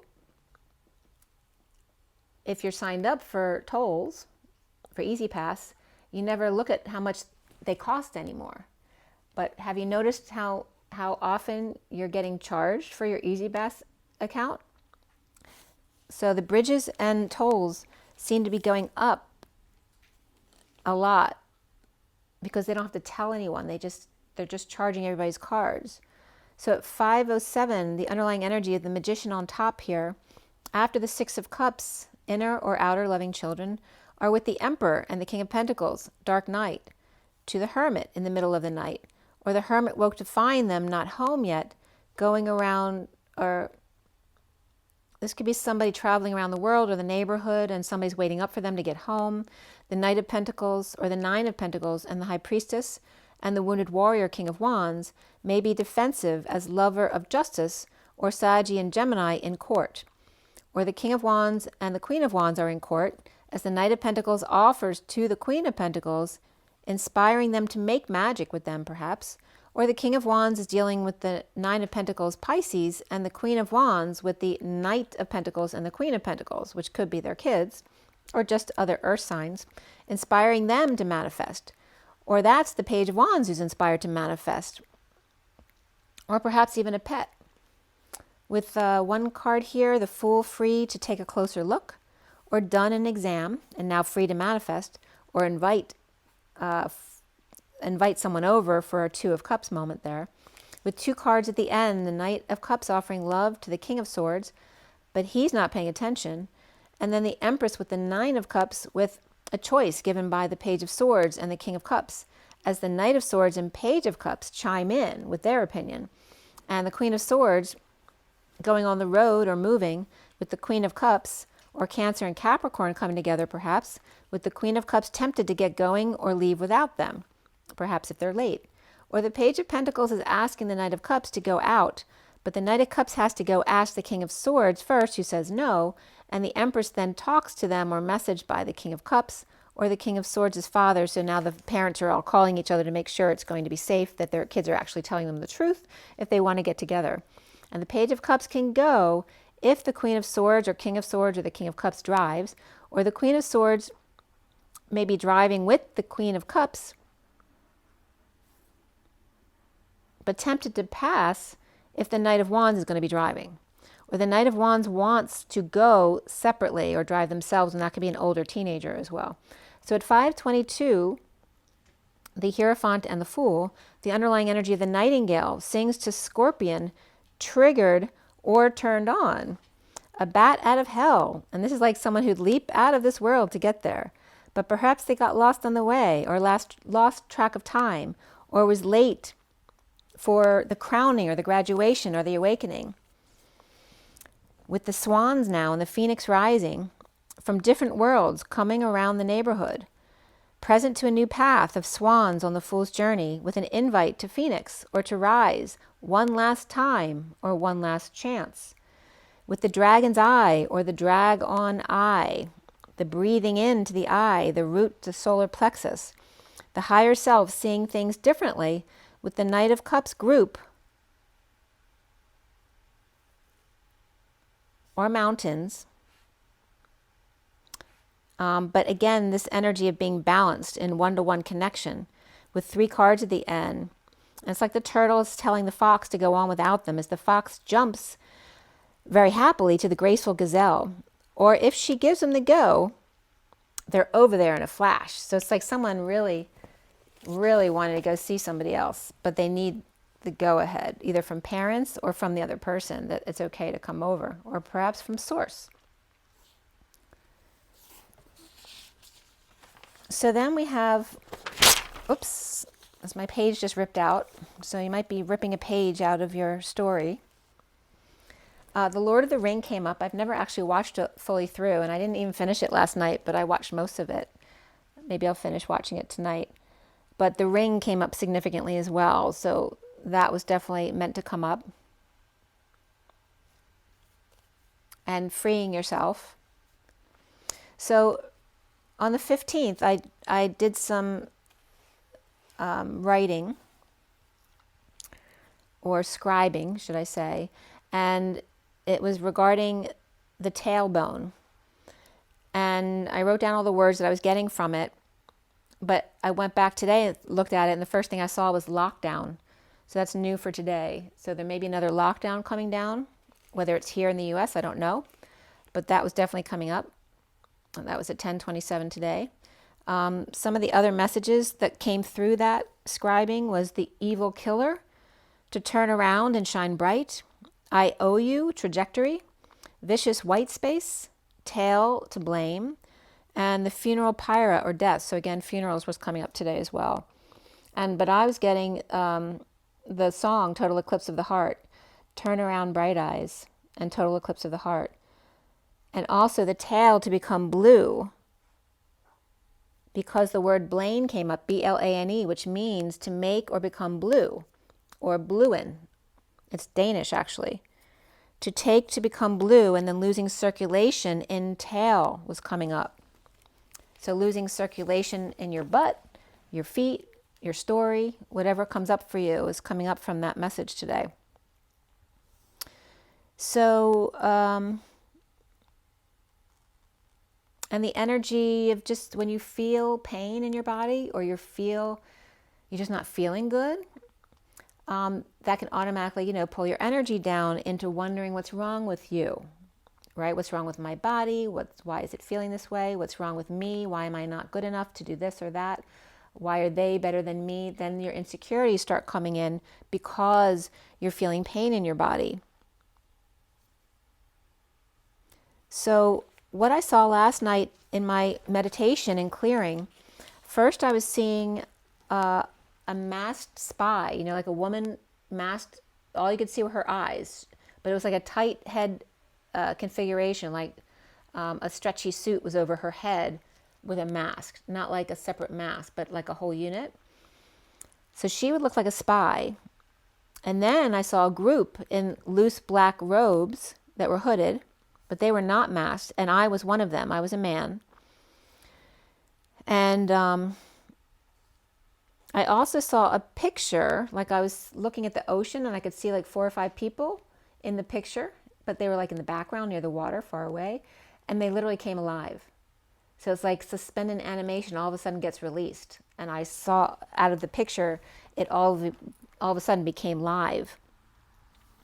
It's like Pinocchio becoming alive in the picture. And then the serpent came up, I told you as well, that actually ate me and clenched into my tailbone.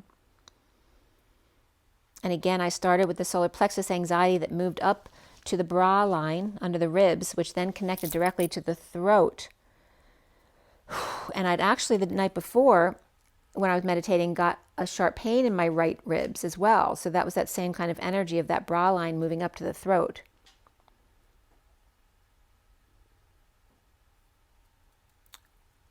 So from wounds of tails being cut off, bit off, crushed, a very unsafe place, to the lungs and the throat from anxiety in the solar plexus. And the lesson the other day about, in order to get to the heart from the solar plexus, you have to go to the sacral to purify in order to go back up to the heart again, especially when you have a lot of this anxiety in there. And so I did another scribing right here, and it felt sharp and scratchy, which reminded me again that the left sole of my foot keeps itching, like there's a little bit of an irritation inside there.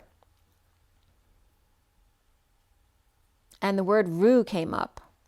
And RN, which this is crazy the way I get to these definitions, but the scribing I did was coming up as Mr., Mr., or Mrs. and Mr., or RN. RN can come up here as well as NR and R. So when I wrote RNR, and I looked up what NR meant. Also, 3 spikes down the pike, and pipe came up. MMR also came up, which can reference vaccines. NRN means not right now or no reply needed. And then capital RNR is Royal Naval Reserve, Royal Newfoundland Regiment, and ribonucleotide reductase, which is the nucleotide with ribose as its sugar, the nucleus or monomes constituting the DNA RNA bipolymer molecules. So each nucleotide consists of nitrogenous, which I always write down Ng as nitroglycerin, so that same kind of energy was coming up of Ng, and heterocyclic base or nucleobase, either double-ringed purine or single-ringed pyrimidine or pyrimidine, which pyre is fire, and then imidine came up defined as well. But the ringed pyrimidine is the 5-carbon pentose sugar, deoxyribose in DNA or ribose in RNA, and a phosphate group.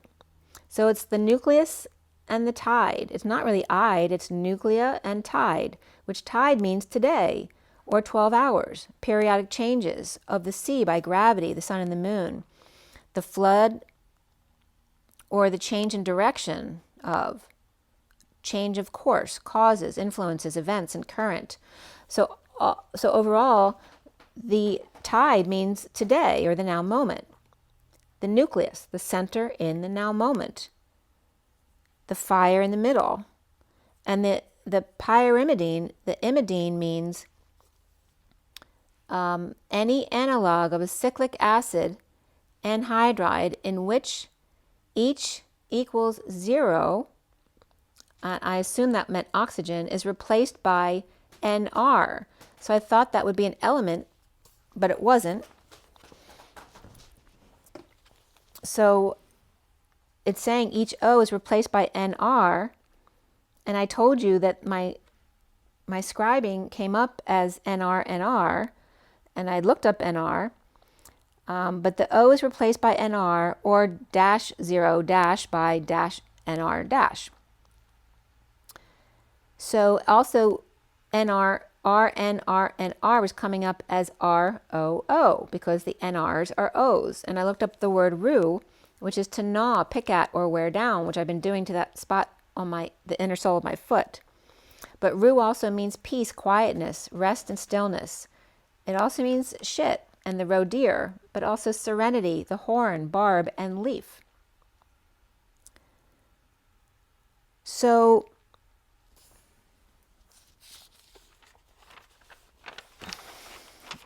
I don't want to rip this next page out again too. Okay, so is NR an element? So I had to look at the elemental chart because of course O is oxygen, but what is NR then?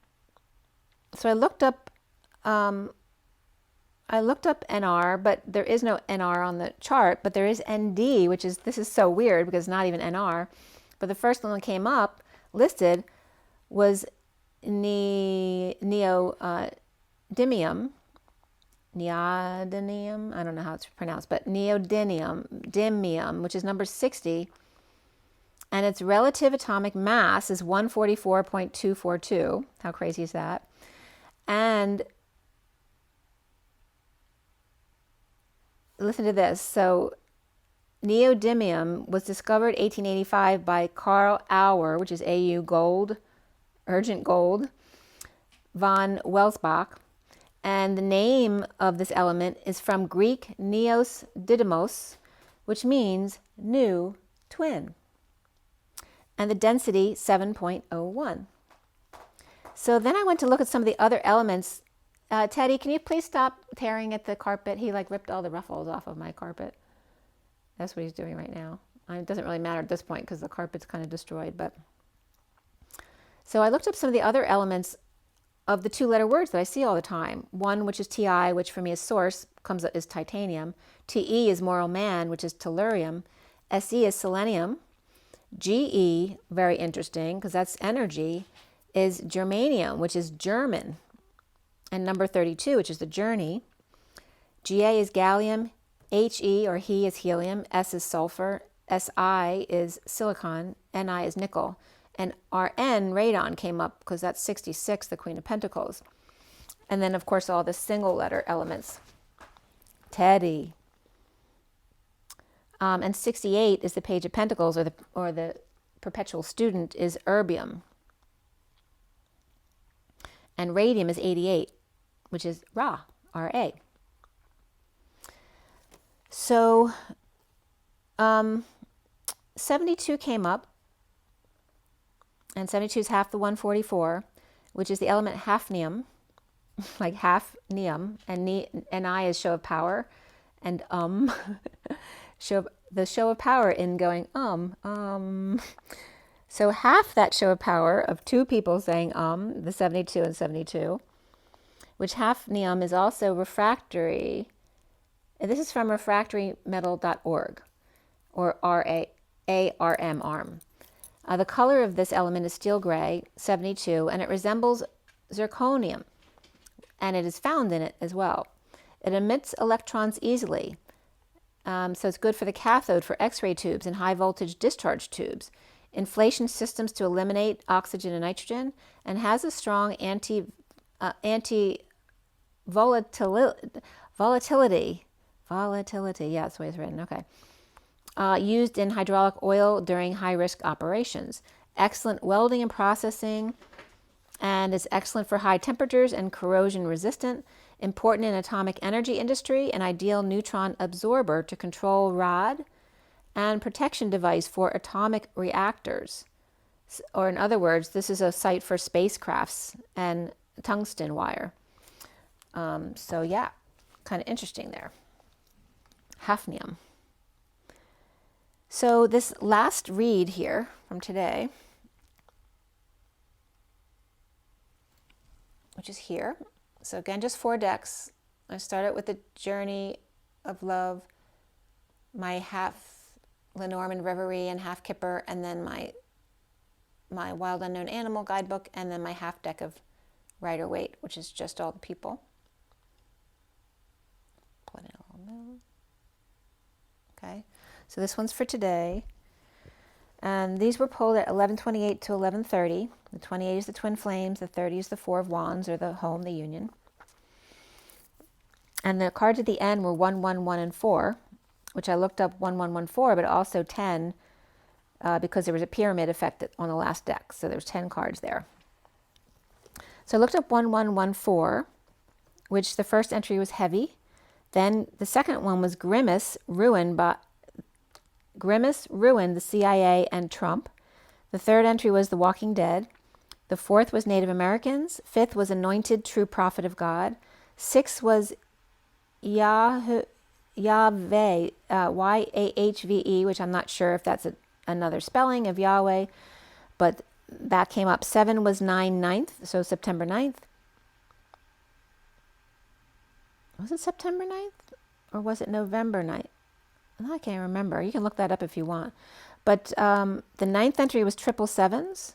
And 8 was a name, I don't have any idea what it is. The first name was R-A-H-U-L-J-I-T, and the last name was M-A-N-D-L-A, as in Mandla. But I looked it up, nothing came up. 10 is Ivy, I-V-E-Y. 12 was I'm Your Husband. And 13 was War Games. I looked up the other number, 11110, and Alex Jones came up times 10. So I looked up Alex Jones, and he's in the news. He's the one who's a far rightist facing bankruptcy charges for holding firearms for the January 6 rioters, because of the bankruptcy documents show.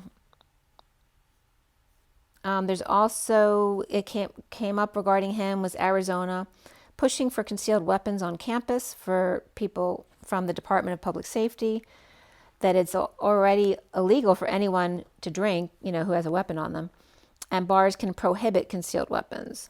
So I don't have an opinion either way on that, but I actually did live in Arizona, and that's a not concealing your weapon state. And in Pennsylvania, I've dealt with a weapon with someone that I was connected to earlier, who definitely know in Pennsylvania you have to conceal your weapons to go anywhere. So what was also coming up was Alex Jones claiming that the massacre was a hoax for the Sandy Hook incident, and the parents suing him. And they're wanting to proceed to trial because they need permission from the bankruptcy court to proceed to trial, since he's still making like $268,000 per month, even though he's bankrupt. So at 11:49, the underlying energy here was the 38 of the pearl threaded, the 24 of the thief, the fish, and the King of Pentacles. The Queen of Cups and the Queen of Wands connecting flowers to catch a thief, the fish out of water with the King of Pentacles. So it could be someone very ungrounded, again, being intimidated by an older person. 11:52 is the alignment or justice of the Queen of Swords, and the 26 of the Page of Wands, guardian of the soul family, the 66 of coming together, with the 62 of the choice, the 38 of the Queen of Cups, and the pearl threaded. So the Page of Wands and the Queen of Pentacles imprisoning with an imprisoning choice with the Queen of Cups. After the 24 Queen of Wands, with the spaces between the 18 of distant horizons or shores and rough seas. The Queen of Wands and the Page of Wands, from under the bridge to safe in the vortex with family. And this could be someone who ran away or was homeless, or just not agreeing with and now being put together again. Again, the Queen of Wands and Page of Wands, and someone from being under the bridge by themselves to now safe in the vortex with family. And again, the 24 and 26 is the Queen and Page of Wands, with the 18 between them, which is the purple moon. And again, that higher vibration of the 144. And coming together, the choice of chains or no chains between the Queen of Pentacles and the Queen of Cups as well. It's always your choice, how you want to feel. And I just saw Lord of the Rings again, where I wrote it, and I was getting the energy of someone who controls the rings, right? So who controls the marriage, who says you're married or not, is a judge. Like, why should they have any say over whether you're married or not? Because marriage is a spiritual thing, but we're talking about a legal thing. The human aspect of the marriage and who controls that, the Lord of the Rings. So 11:56 is justice and the 56 of the Two of Swords, with the 55 and 64 being, they're both ones, and the 55 is the Ace of Swords, the Excalibur, and the 64 is the 10 of Swords. And the two together is 120, which is 0 backing up the number 12 again, that 1-2 punch of the Earth Star Chakra combining with the root and the sacral chakras, and the truth in the acceptance of fairy tales. And I'm getting fairy as the sacral, because that's the faith chakra, and the tail is the root chakra. Or the fairy is being fair at the Y in the road of the story or the book. The ending cut off with sensual awakening to bliss, from the Ace of Swords to the 10 of Swords, the offering of the whole truth and the dumping of all the lies and the pain over up to 10 years here with the 10 of Swords. And the 44 of Hercules and the rings of time, of Thoth and the old woman, or the bird, and her harvest of social work, which social is social work, which is so here in the present moment, so in the physical body for every reason, to cut or to cut oneself, so cut in the word social. So the social work, or the work to be cut, or the work on the physical body, the work to be here in the present moment is coming up as social work here. And it just happens that this is the 38 to the 44. The underlying energy card was the Queen of Cups, 38. And then it ends up as the 44, which is the one with the rings of time, the old Thoth energy in the wheelchair. And 38 is my soul number and 44 is my life lesson number. So it just came up as the divine feminine energy, the Ace of Swords to the Ten of Swords, between those energies, right? So from who I was coming into this life, or who the divine feminine was coming into this life, and all of the pain that she took on to get to the life lesson of the 44. The threading pearls of the divine feminine lineage of birth, right? The birth line of the mother, because she actually births a child, to the ancient wisdom of the Thoth, TH, 0 or O, and TH, which is to the nth degree of the human, to the nth degree. The O is the source energy in the human, or the space between, and to the nth degree on either side, the bookends. The two unlimited humans to the nth degree, or the quote-unquote bookends, and I always think of Patty Duke when I say that they are each, where R is the letter R, but they each are the endings, the poles with space for source embodiment between the lack of words or worlds, a long, painful, or blissful story, which is the O between ST and RY, the O again of the human embodiment of source, or the space of the street or path, or the Y in the road as the book ends, or the path and the RY, which is to be long, to sprinkle, to smolder up, fame and reputation besides along, to give, ride, drive, and row that rowboat, the whispering bench, the saint and fame polarities, or the short and the long of it, with space between to fill with source. At 12:12, the field goalposts are up as boundaries, but you're always aiming for the middle. So the polarities don't really mean anything. It's the middle that you're really going for. They're just giving you a frame of reference or a field of view. And then 12:13, which is the hanging man, and the next cycle, the 13 of transition, to the 48 of the man of the earth and woman of the sky, walking away from that which no longer serves and going within to the center, the vortex, lined with her hair. And I looked up to see if there was a word that was her hair together, but the closest came up as her halden.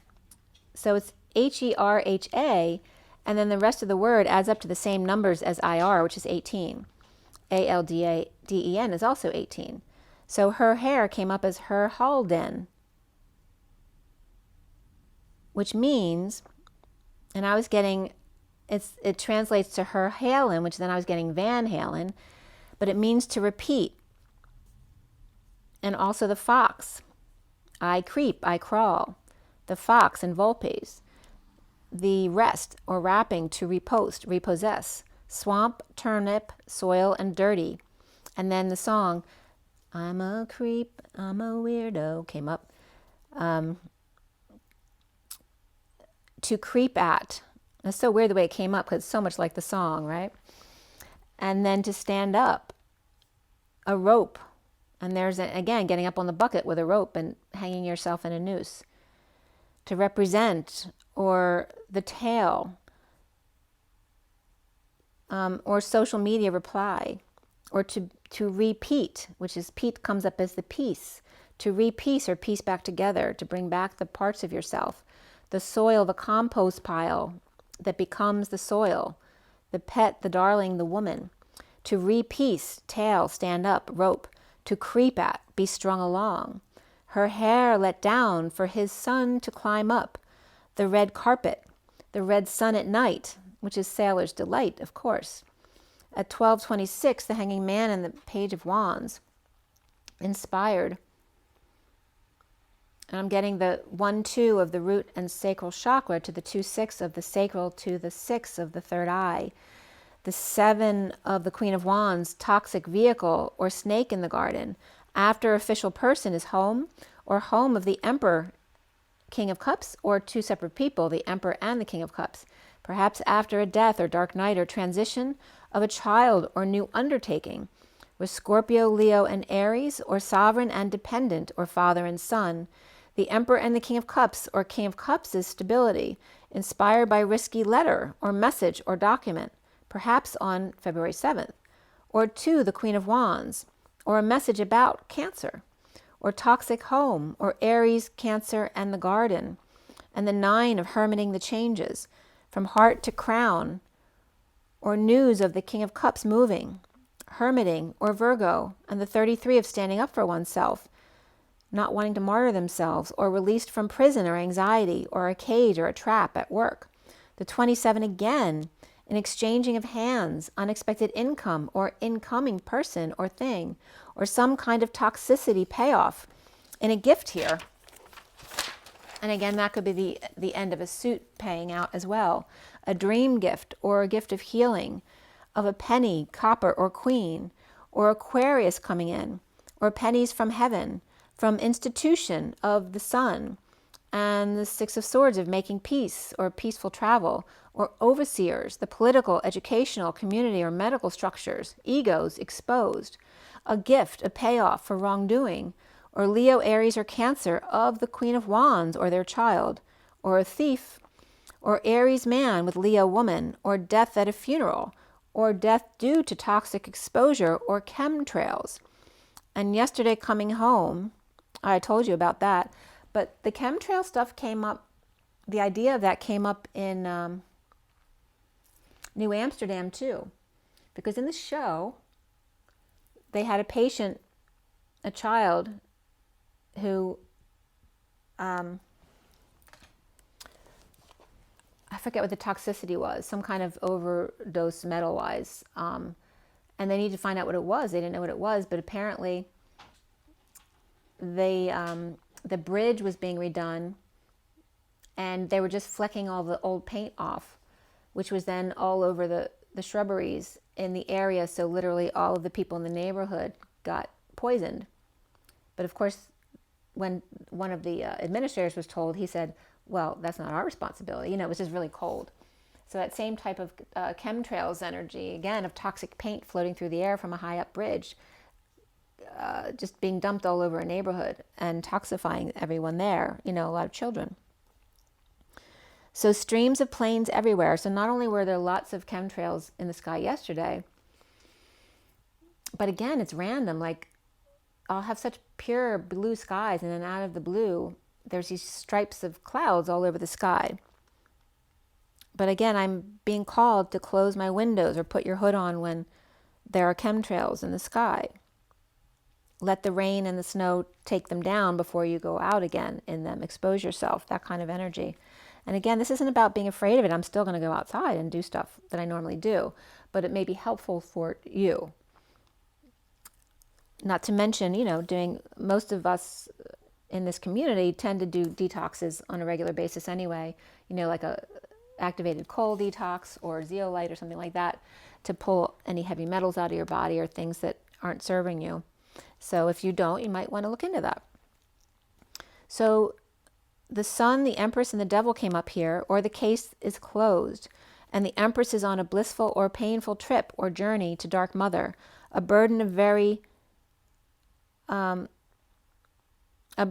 or just a very pushy and cold person. Or this could be, you know, dealing with a difficult mother who's dying as well.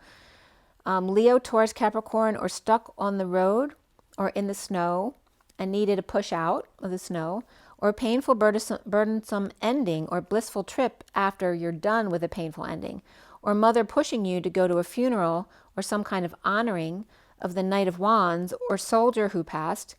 And again, there could be someone, it could be a soldier who died overseas whose coffin has been transported home for a funeral service. And again, I'm sorry for anyone who lost someone that they love. Or the Queen of Wands and Queen of Cups are on very different timelines here. even though they may be together.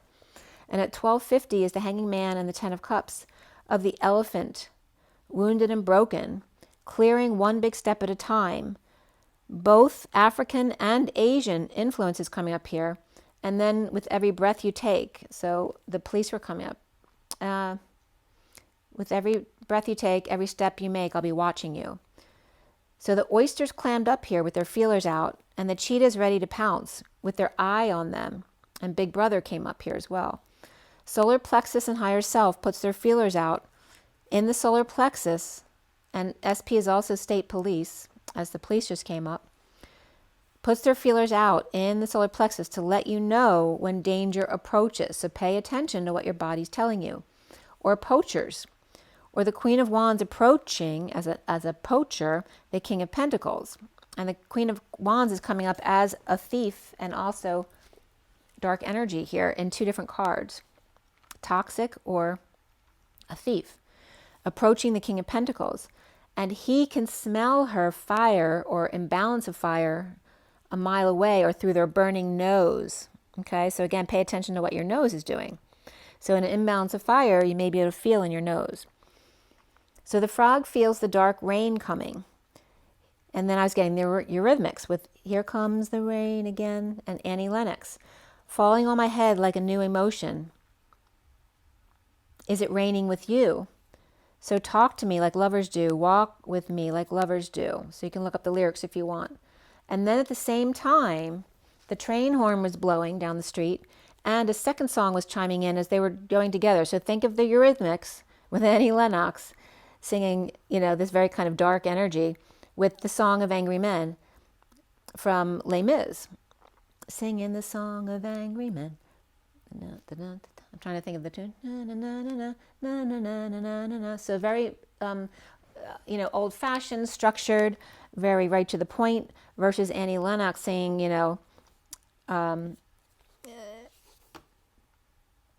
singing Here Comes the Rain Again.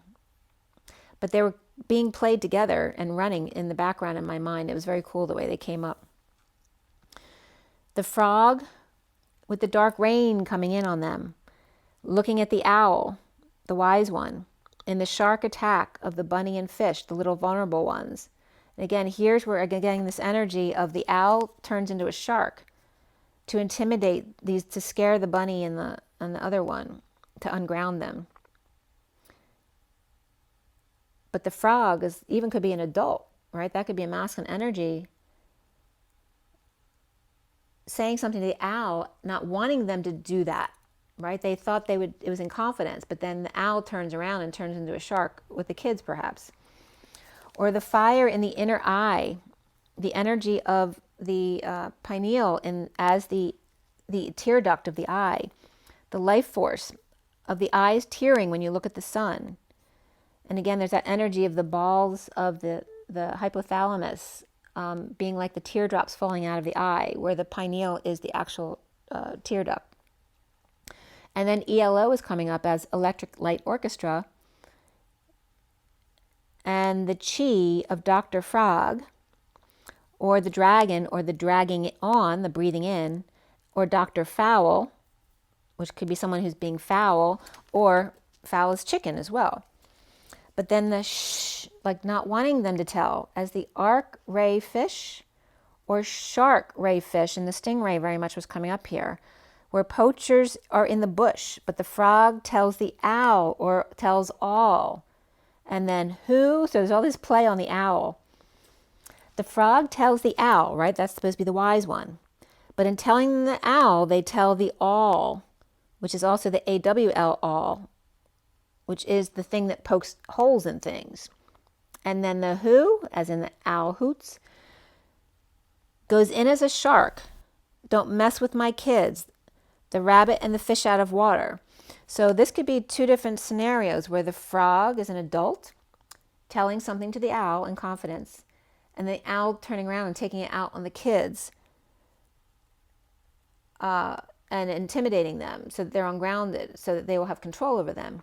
Or the frog is their kid of the owl, and when the owl finds out what the frog tells them, and the frog doesn't want them to do anything about it, they turn around like a shark and attack these two other kids who may have made their child feel bad, right? It could be a parent putting a scare, like, right, of death into the kids who may have messed with their child or gave their child a hard time.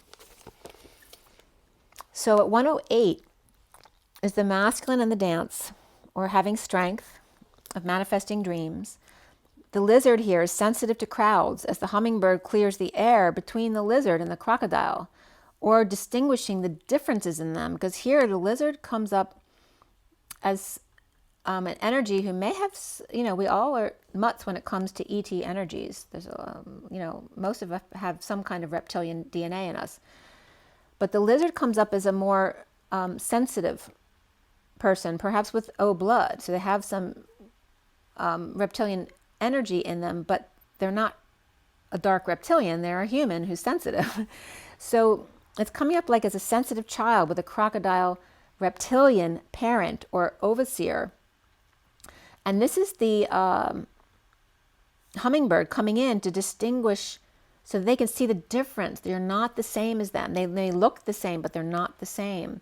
Or the parent cutting off their nose to spite their face with a child, perhaps teaching them violence and lying instead of the truth and peace.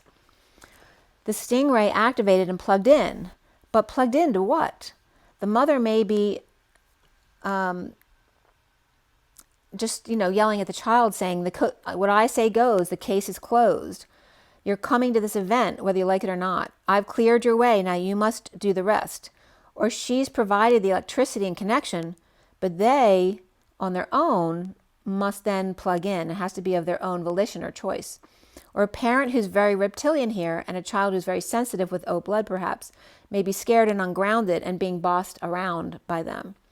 So at 116 is the masculine and the tower, which today is the 16th, the tower. And the two of wands are the twin flames looking back. The page of swords stepping up for the emperor or tribute of his life. The king of wands looking back at the emperor. And this could be someone alive or dead, but it is some kind of tribute ceremony. The queen of swords speaking to the page of wands, inspired to make magic with the page of cups, who may be grieving over their mother or queen of cups. Or when the page of cups can't sleep, the queen of cups sets them free. This could be siblings, old friends, soulmates, mother and child, or the knight of swords rushing back with a delivery or message, or clearing the way for a death procession. This could be on the road where all of a sudden there's a procession coming and you have to stop. Or for the dark knight to come in, clearing the way. With the page of pentacles and the queen of wands and the empress who are trying to block the dark knight or the divine masculine from getting there, with temptations of codependency or their addictions, like knowing what their weak spots are. Or dark knight or Scorpio with an invitation, or the page of pentacles and the queen of wands are with them and going to the empress, temptation, or Taurus Capricorn with the knight of wands coming in from the other direction. Or dark knight and the knight of wands are closing in on the queen of wands and or the empress, dark mother, where the page of pentacles has a practical grounded invite, but the knight of wands is a temptation or is seen as dark or bad by the mother. Or the knight of wands is the queen of wands' brother, interfering again or causing her issues or ruining her reputation with his or her antics. Or the queen of wands, Taurus, is expecting the judge, justice, or Libra to run at the drop of a hat and service them. So drop everything they're doing and come do for me whenever they say. Taurus, Capricorn, Sagittarius, Libra, Pisces, or Virgo, and King of Pentacles here. Or Libra and Knight of Wands, Sagittarius, and Pisces or Virgo, King of Pentacles, and the Knight of Wands is always running back to their mother, perhaps when things don't work out in the relationship. Or the Knight of Wands and the Empress are always putting the King of Pentacles between them, and the King of Pentacles is tired of it and looking towards the King of Cups instead. So at 131, the masculine in the journey is the underlying energy of the King of Pentacles, and the first card is the King of Cups, where this could be a son who's now dead to their mother, right? The mother who say you're cut off, you're dead to the family. So this could be a son who's now dead to their mother, or a judgmental person.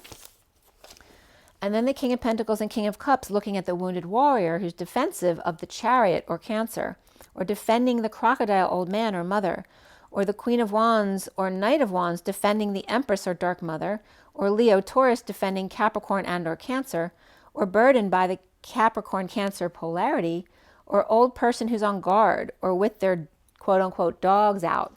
So that can either be their dogs or their feet hanging out to let them, maybe they have stinky feet, or their dogs are out, meaning they're people who will do whatever they say, or they're literal dogs. Maybe they have 2 dogs who are out to protect them so nobody will bother them.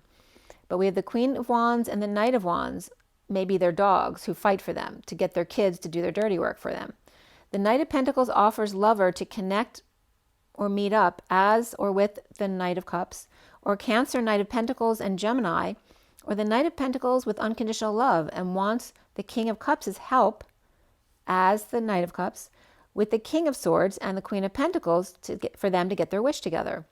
Both the King of Swords and the Queen of Pentacles could have Virgo in their chart, or Queen of Pentacles Virgo with 9 of Pentacles Pisces or independent daughter, or kids of the King of Pentacles and King of Cups are great friends, offer their help to the King of Swords to get their wish with the Queen of Pentacles, while Sovereign 9 of Pentacles, or both of them, shed light on the world, the neighborhood, or Pisces or Divine Feminine.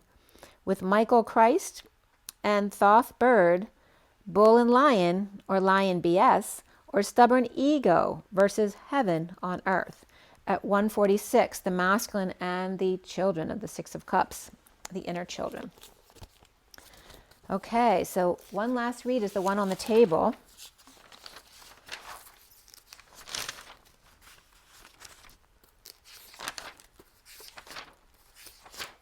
And here we go with that. All right, so let me show you the picture. Okay, so the one on the table, this is the underlying energies, the SIRIAN Starseed deck. And then the whole read is here with all the clarifiers. So again, this is just 3 decks today. And some other movies that came up were All the Places, and New Amsterdam again came up. So again, hospital settings. And I cut the deck at 717, which is the Chariot and the Star. And that was 215, and the area code 215 kept coming up. So 214 was Valentine's Day. Then 215 kept coming up because that's the Philadelphia area code. And I finished clarifying at 730 here, which is the Chariot and the Union, or the home, or the Om. And the 7 is the quiet within. The major arcana for this read was the Starseed right in the middle of the deck, and that was upright. And then the Star also came up before the read. So the Starseed is the main energy for this read, which is like the Fool.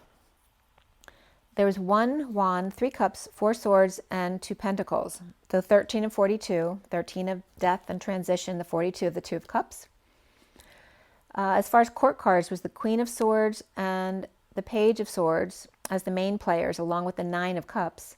Before the read, the King of Cups and Page of Pentacles, and after the read, the Knight of Pentacles and the Knight of Cups. So definitely a few different families could be represented here as well. We had triple 1s and triple 7s. So talk about being cut at 717. It's all about the 1s and the 7s, and there was double 8s and double 4s. Okay, moving up to the east side. So the 44 to the 88 is the dance of moving from the 4 of manifesting survival to manifesting dreams as the twins, from the 44 of the Hercules energy and her harvest to the 88 of the 2 twins becoming entwined into that infinity symbol. The triple 7s, which is also 21, the world, the whole, the complete, and the 3 keys, and the triple 1s again, also coming up. Both of those came up in the read. So the 1-7 of the 17, the 1-4 of the old world, going into the 1-8 of the new world, which is the 144. And then the 4-7 also comes up here from heart to crown. And the 12 of the Hanging Man, the 23 of the King of Wands this year, 23, 34 of the 8 of Wands, 46 of the 6 of Cups, 67 of the Knight of Pentacles, 78 of the 10 of Pentacles, and the 89 of the Phi energy, which is that energy of expanding, contracting, or staying in the middle, reflecting instead. And then the 10, a reminder to keep your vibration high. The code line here was all about karmic completion and manifestation. So completing the cycle and manifesting your dreams.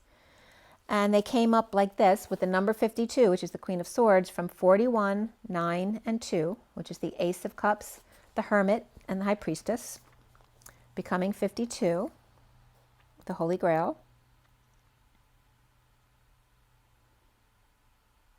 So, and 52, the Queen of Swords also comes up as Lady Liberty.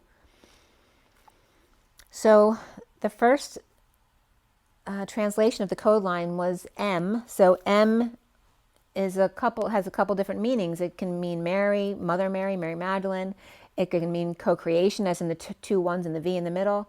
It's also the abbreviation of Imana, which is the Pleiadian she god, which is Imana, so I call her M. And then the two sudden events here of life essence of the Ace of Cups, Sophia, and the Nine of Cups of self-satisfaction. And again, this energy of to club someone, to like bam bam, right? To drag them home. But also to club, so somebody might be going out clubbing, but there's a disease state here too of getting ill. So be careful about running yourself ragged and doing too much, or getting clubbed. So you're getting clubbed, and we talked about guns in clubs. Also talking about, you could get roofied in a club, so be careful about that. So co-creating from sea to shining sea, or from eye to eye, Sophia, Eve, for aces, or for the Emperor, aces, self-satisfaction. In clubbing two Page of Swords is, and again, that could be the Emperor intimidating the two kids, or an illness, like clubbing the kids to get them into bed because they're sick and they're not allowed to go out. To end karma and manifest. Also the energy of Ms, MS, eases Eve for one Sophia and self-satisfaction if the Emperor here, and the winners come up here too with the aces. If the Four or Emperor goes to the Page of Swords or messages, or has two messages, or the two Page of Swords can reference the twins as well, and the stability of the Four, which is source energy. And again, the energy of Sophia and the Emperor, which can reference the masculine counterpart. And diseases came up, but also miseases. Miseases. The one who eases things, the Eve. For one Sophia, for self-satisfaction. If the Emperor takes the kids. So this could be also giving a mother or wife time off here if the masculine will take the kids. And the M again, the sixthly essence, which can represent the third eye, or it can represent the six of love, family, and community, of the mother's love, and the Holy Grail, or of the lover's love, rather. Because 9 is the compassion, the Sophia energy of the 9 of Cups. Yes, the heart, the twin, the Page of Swords, or two messages or messengers here. So again, the love that can be, that 6 is beautiful love, right, of lovers and family. But the Holy Grail of the Sophia and the 9 of Cups of compassion, of self-love. Yes, the heart and the twin and the Page of Swords of the messengers, or two messages or messengers. And again, the Page of Swords can come up as the Mercury messengers of Virgo and Gemini, the twins and the purification. Mis-ease and ease, as in multiple letter E's, or lots of E's. Ms. Ease, Ease, Ease, Eve, of yellow and purple, which is royal colors. The Emperor Ace is being happy if it's for the Page of Swords, or if there's water for the two Page of Swords, which is emotions. So it can be like a father who's happy as long as they're with their kids, but still struggling with finding self-satisfaction. Or they're acing emotions of dealing with their kids, of being happy and allowing them to feel what they need to feel. Like maybe before it might have irritated them or got them frustrated, and now they're learning to just allow them have their emotions without reacting to it. from Ms. Ease and Eve. The honoring here, there's some kind of royalty energy here of the Eve, Miss Ease and Eve. And perhaps being in that energy helps the Emperor to then let go and be okay with whatever they feel like, or having been taught to not feel like they need to fix the kids when they're acting up or being bad, but allow them to feel their emotions without judging them for that. And then this starts with the Seven of Wands reversed, perhaps feeling defenseless in the situation, with the Ace of Wands, the King of Cups, and then the Ace of Swords. That packs a punch. Unconditional love of all the truth and all of the passion here, or inspiration. But then the Star is reversed, the Seven of Cups reversed, and the Page of Pentacles is upright. The Ace of Wands with new passion for the King of Cups, and the truth of a depression or needing to heal. That there's nothing wrong with depression and sadness. Maybe you need to be still and just feel your feelings, and to allow them to go through you, or allowing your kids to do that. So healing or dumping multiple loads or emotional attachments to create an opportunity or space for an invitation. Or the Page of Pentacles student or researcher, defenseless, or there's no need for an excuse. Presenting the truth, maybe uncomfortable, to powerless Emperor or dependent and Emperor, but the truth is uncomfortable and feeling powerless. Or someone may be spending a lot on the Emperor, which makes them uncomfortable. With the complete whole, the world, the Divine Feminine or Pisces, the Queen of Swords reversed, who's unhappy and depressed, or coming full circle just to wind up in the same place. Or perhaps they're an alcoholic, with Aquarius reversed, Aries upright, Pisces upright here. Or the Queen of Swords reversed with the King of Cups upright and Emperor upright, perhaps Virgo, Page of Pentacles. So love comes up here with the number 6, and beneath it is parenting, 63, which is the suffering and silence of parenting or trying to end the nightmare for themselves or their children. Defenseless to the drama and depression of lover or family, child or parent. And the recent past of the Eight of Cups reversed, unable to leave. Or the King of Cups uncomfortable that the Nine of Pentacles reversed, or dependent, or someone who's spending too much, or losing their money, power, or independence.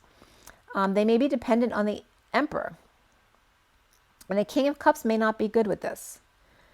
Uncomfortable moving or traveling without attention. And again, this could be someone who's uncomfortable being alone. But the King of Cups doesn't want this dependent to be dependent on the Emperor anymore, that they need to do it by themselves. Stop depending on that other person. Under the radar sharing or attention that can't be shared while home. Again, there's a place and a time for that. Moving to peace, the King of Cups or Cancer, with time away from hanging out with the King of Swords upright. Right? So maybe the King of Swords is the Emperor and they need time away from them. Or maybe the dependent one is the King of Swords with the Emperor. But the foundation here is the Queen of Swords reversed, getting over grief or injustice of the Queen of Wands reversed and the King of Wands upright, or them not getting along or splitting up, or being mean to them. But the Queen of Swords reversed can also be a liar, and she can be verbally abusive, or she can just have gone silent altogether. And the injustice of the Queen of Wands reversed and the King of Wands upright. And the Queen of Cups reversed, secret passion, or again, she could be emotionally unhinged. She could be detached emotionally. She could be an alcoholic. She may also have a secret passion and defenseless to the energies of that passion and sad. Of a starseed, downloads, upgrade to crown. A divorcee or the King of Swords with Taurus in their chart, receiving big love from hostage of temptation of the devil or Capricorn. Or Cappy feels forced to give love to the Hierophant reversed, which can be a divorce, or someone who thinks outside the box, doesn't believe in the traditional stuff, or whose hands are tied.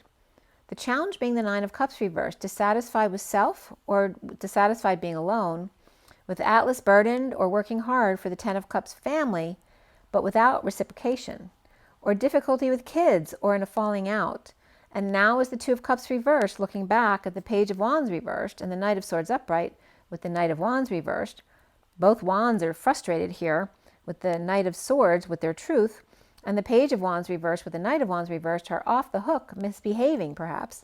And the Knight of Wands reversed may be recovering from a heated exchange or argument, or withholding from the Ten of Pentacles, dysfunctional family, business, or community, or one that had a loss recently, or the never-ending story of lying and spying, and negative self-talk, or rumors, or child with challenges, and juggling or performing in the balancing act, the daily grind with bliss of the Two of Cups reversed, and disconnect or at a distance, or starting a fight to reap rewards, or retire from work, or dream about third party and holding on, or workplace issues from the Seven of Pentacles to the Four of Pentacles, and losing money or time or effort perhaps, with the Queen of Pentacles dumping multiple loads or emotional attachments and getting real about manifesting overtime or taking call or backup for an excuse to get out of a boring situation, or someone left a gift and ran.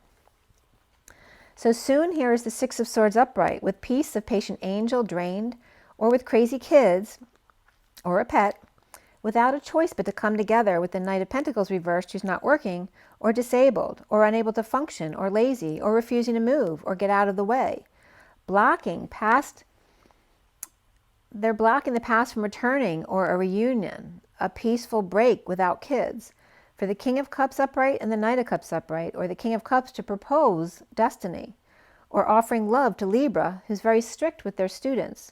The twin flames seeing themselves as the Four of Pentacles, divine masculine's heart in the Batcave, with the Empress and Page of Cups, or Taurus mother and child, ending stress or nightmare with X, or Gemini Aquarius both reversed, with Hermit or Virgo upright advising or waiting up with the lights on. Page of Pentacles is upright studying and in the know, with peace of mind between the Page of Cups and the Page of Pentacles, or Virgo and Pisces perhaps. At 8:39, which is the dance of the Knight of Cups, or being strong, and around them is the Eight of Pentacles reversed, preparing or withholding by resting or sleeping,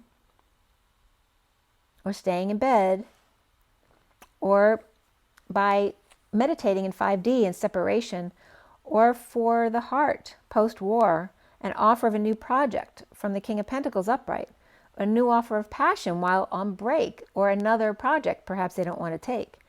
The block here is the Four of Swords, being challenged by and blocked by dissatisfaction and laying around, or dissatisfaction and laying around. After the sudden event or drama and being strong, with Scorpio reversed and Leo upright, or the pet who made a mess or an accident. Manifesting karmic completion, but even more so synchronicities here, with the Page of Swords reversed, the wounded warrior deception, and negative self-talk and or defensive or anger bubbling up inside of them, with the Knight of Pentacles reversed in the past, with the weight of the world and taking steps with flame in hand, leaving the wounded warrior behind to pass downloads in a heated exchange, or delays and not telling anyone, or not telling about a fight or constant arguing, and the Knight of Cups upright offering love that then sets them free.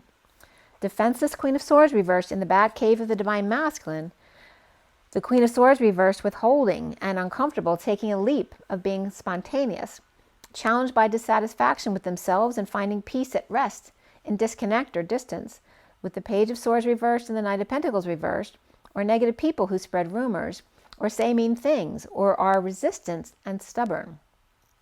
Looking back at all the hard work for a risky situation not panning out, or delays and heated exchanges. And then the Knight of Cups upright, of love, offer, and freedom. Defenseless without excuse, uncomfortable dealing with emotions. The Queen of Swords reversed in a leap, or knocked for a loop in disconnect or distance of a breakup, and challenged by being single or unhappy with themselves, or drinking alone. The Divine Masculine's heart in the Batcave finding peace.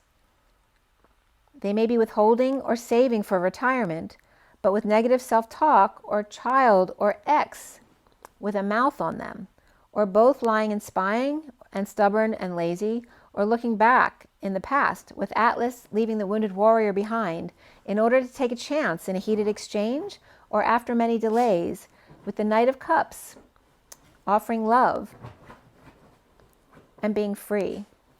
At 8:56, the dance of the Two of Swords, of being in your knowing and keeping it to yourself. And then these two cards came up after the end too, with the Three of Cups of coming together.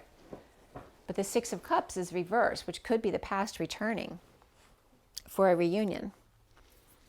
And just a quick card at the end here from the energy deck to close things up, since it's a long one today. And it's 5:08 on the clock, which is like greased lightning with space between. 5 is that freedom and the force, and 8 is the power behind it. So greased lightning. So grease is coming up. I got chills, they're multiplying. Indecision. Which road? This is the Y in the road. Standing at the Y in the road. And again, the 8. You're standing in the middle at the Y in the road. Allowing the 8 to flow back and forth. Rest and rejuvenation, the 19 of the sun, and they're both Leo. 8 and 19 is the strength card in the sun. Taking vacations, and again, there's energy of Aries here with the red. And Little Red Riding Hood going to grandmother's house, perhaps, so somebody can get some peace. And then here's a feminine energy being strong. And there's Teddy ripping my carpet apart again. So this is the 10 of Cups. So being strong for the family while this one's on break, perhaps making a choice with some indecision and then meditating on it. And then being strong, is this her? Or is this taking care of the family while he's figuring out what he wants? So lots of Leo energy here, and then the 10 of Cups of emotional fulfillment or happy family or an ending to an emotional cycle here. And one more card came out of the Healer of the Ages. 51 is the King of Swords. Which again, this could be a couple, or this could be a mother and son as well with the 50 and 51. Right? One who's got an emotionally fulfilled family, kind of like the matriarch of the family. And then here's the Healer of the Ages. Right? Matriarch of the family, Healer of the Ages. And again, that can represent two different people doing two different things, one at the Y in the road and one taking a break, okay, of these two, or these are literally separate people than these two over here.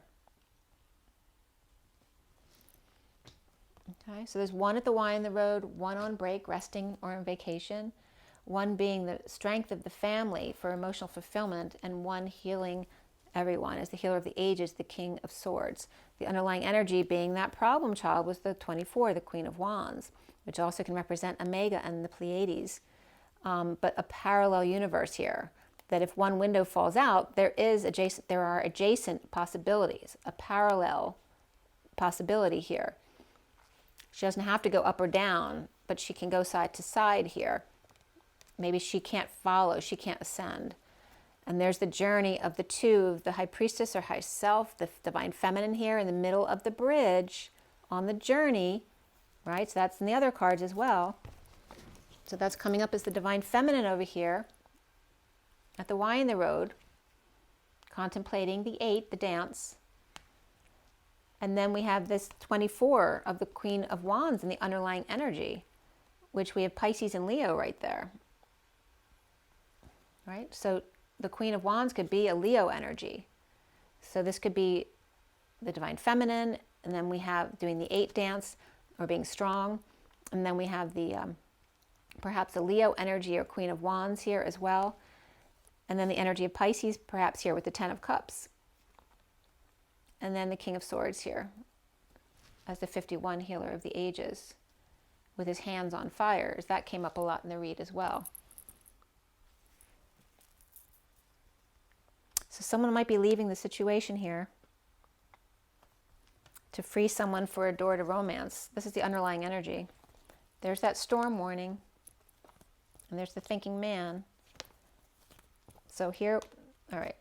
So there was a caring connection here coming together. This is all the underlying energy. This is the backstory. The 43 of coming together. That could be a Scorpio perhaps.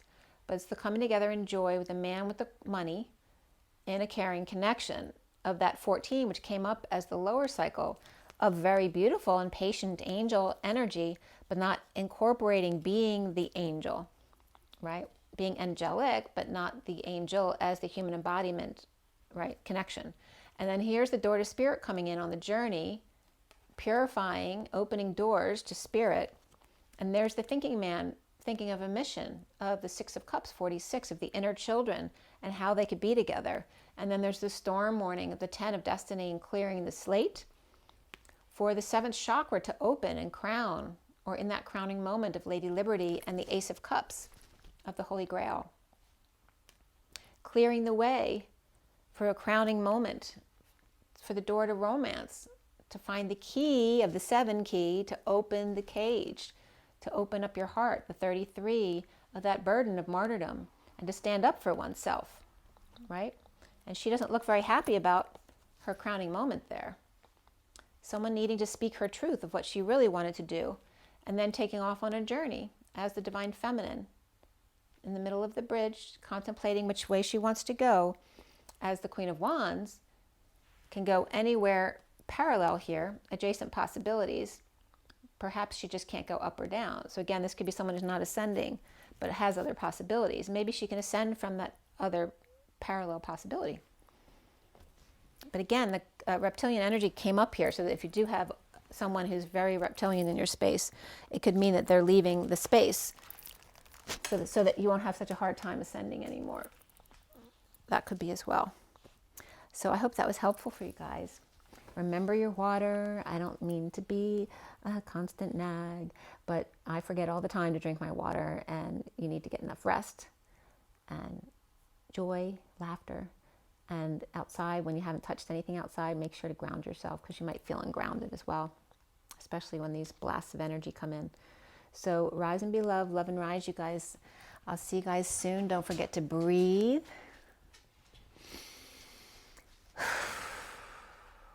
And I'll see you guys soon.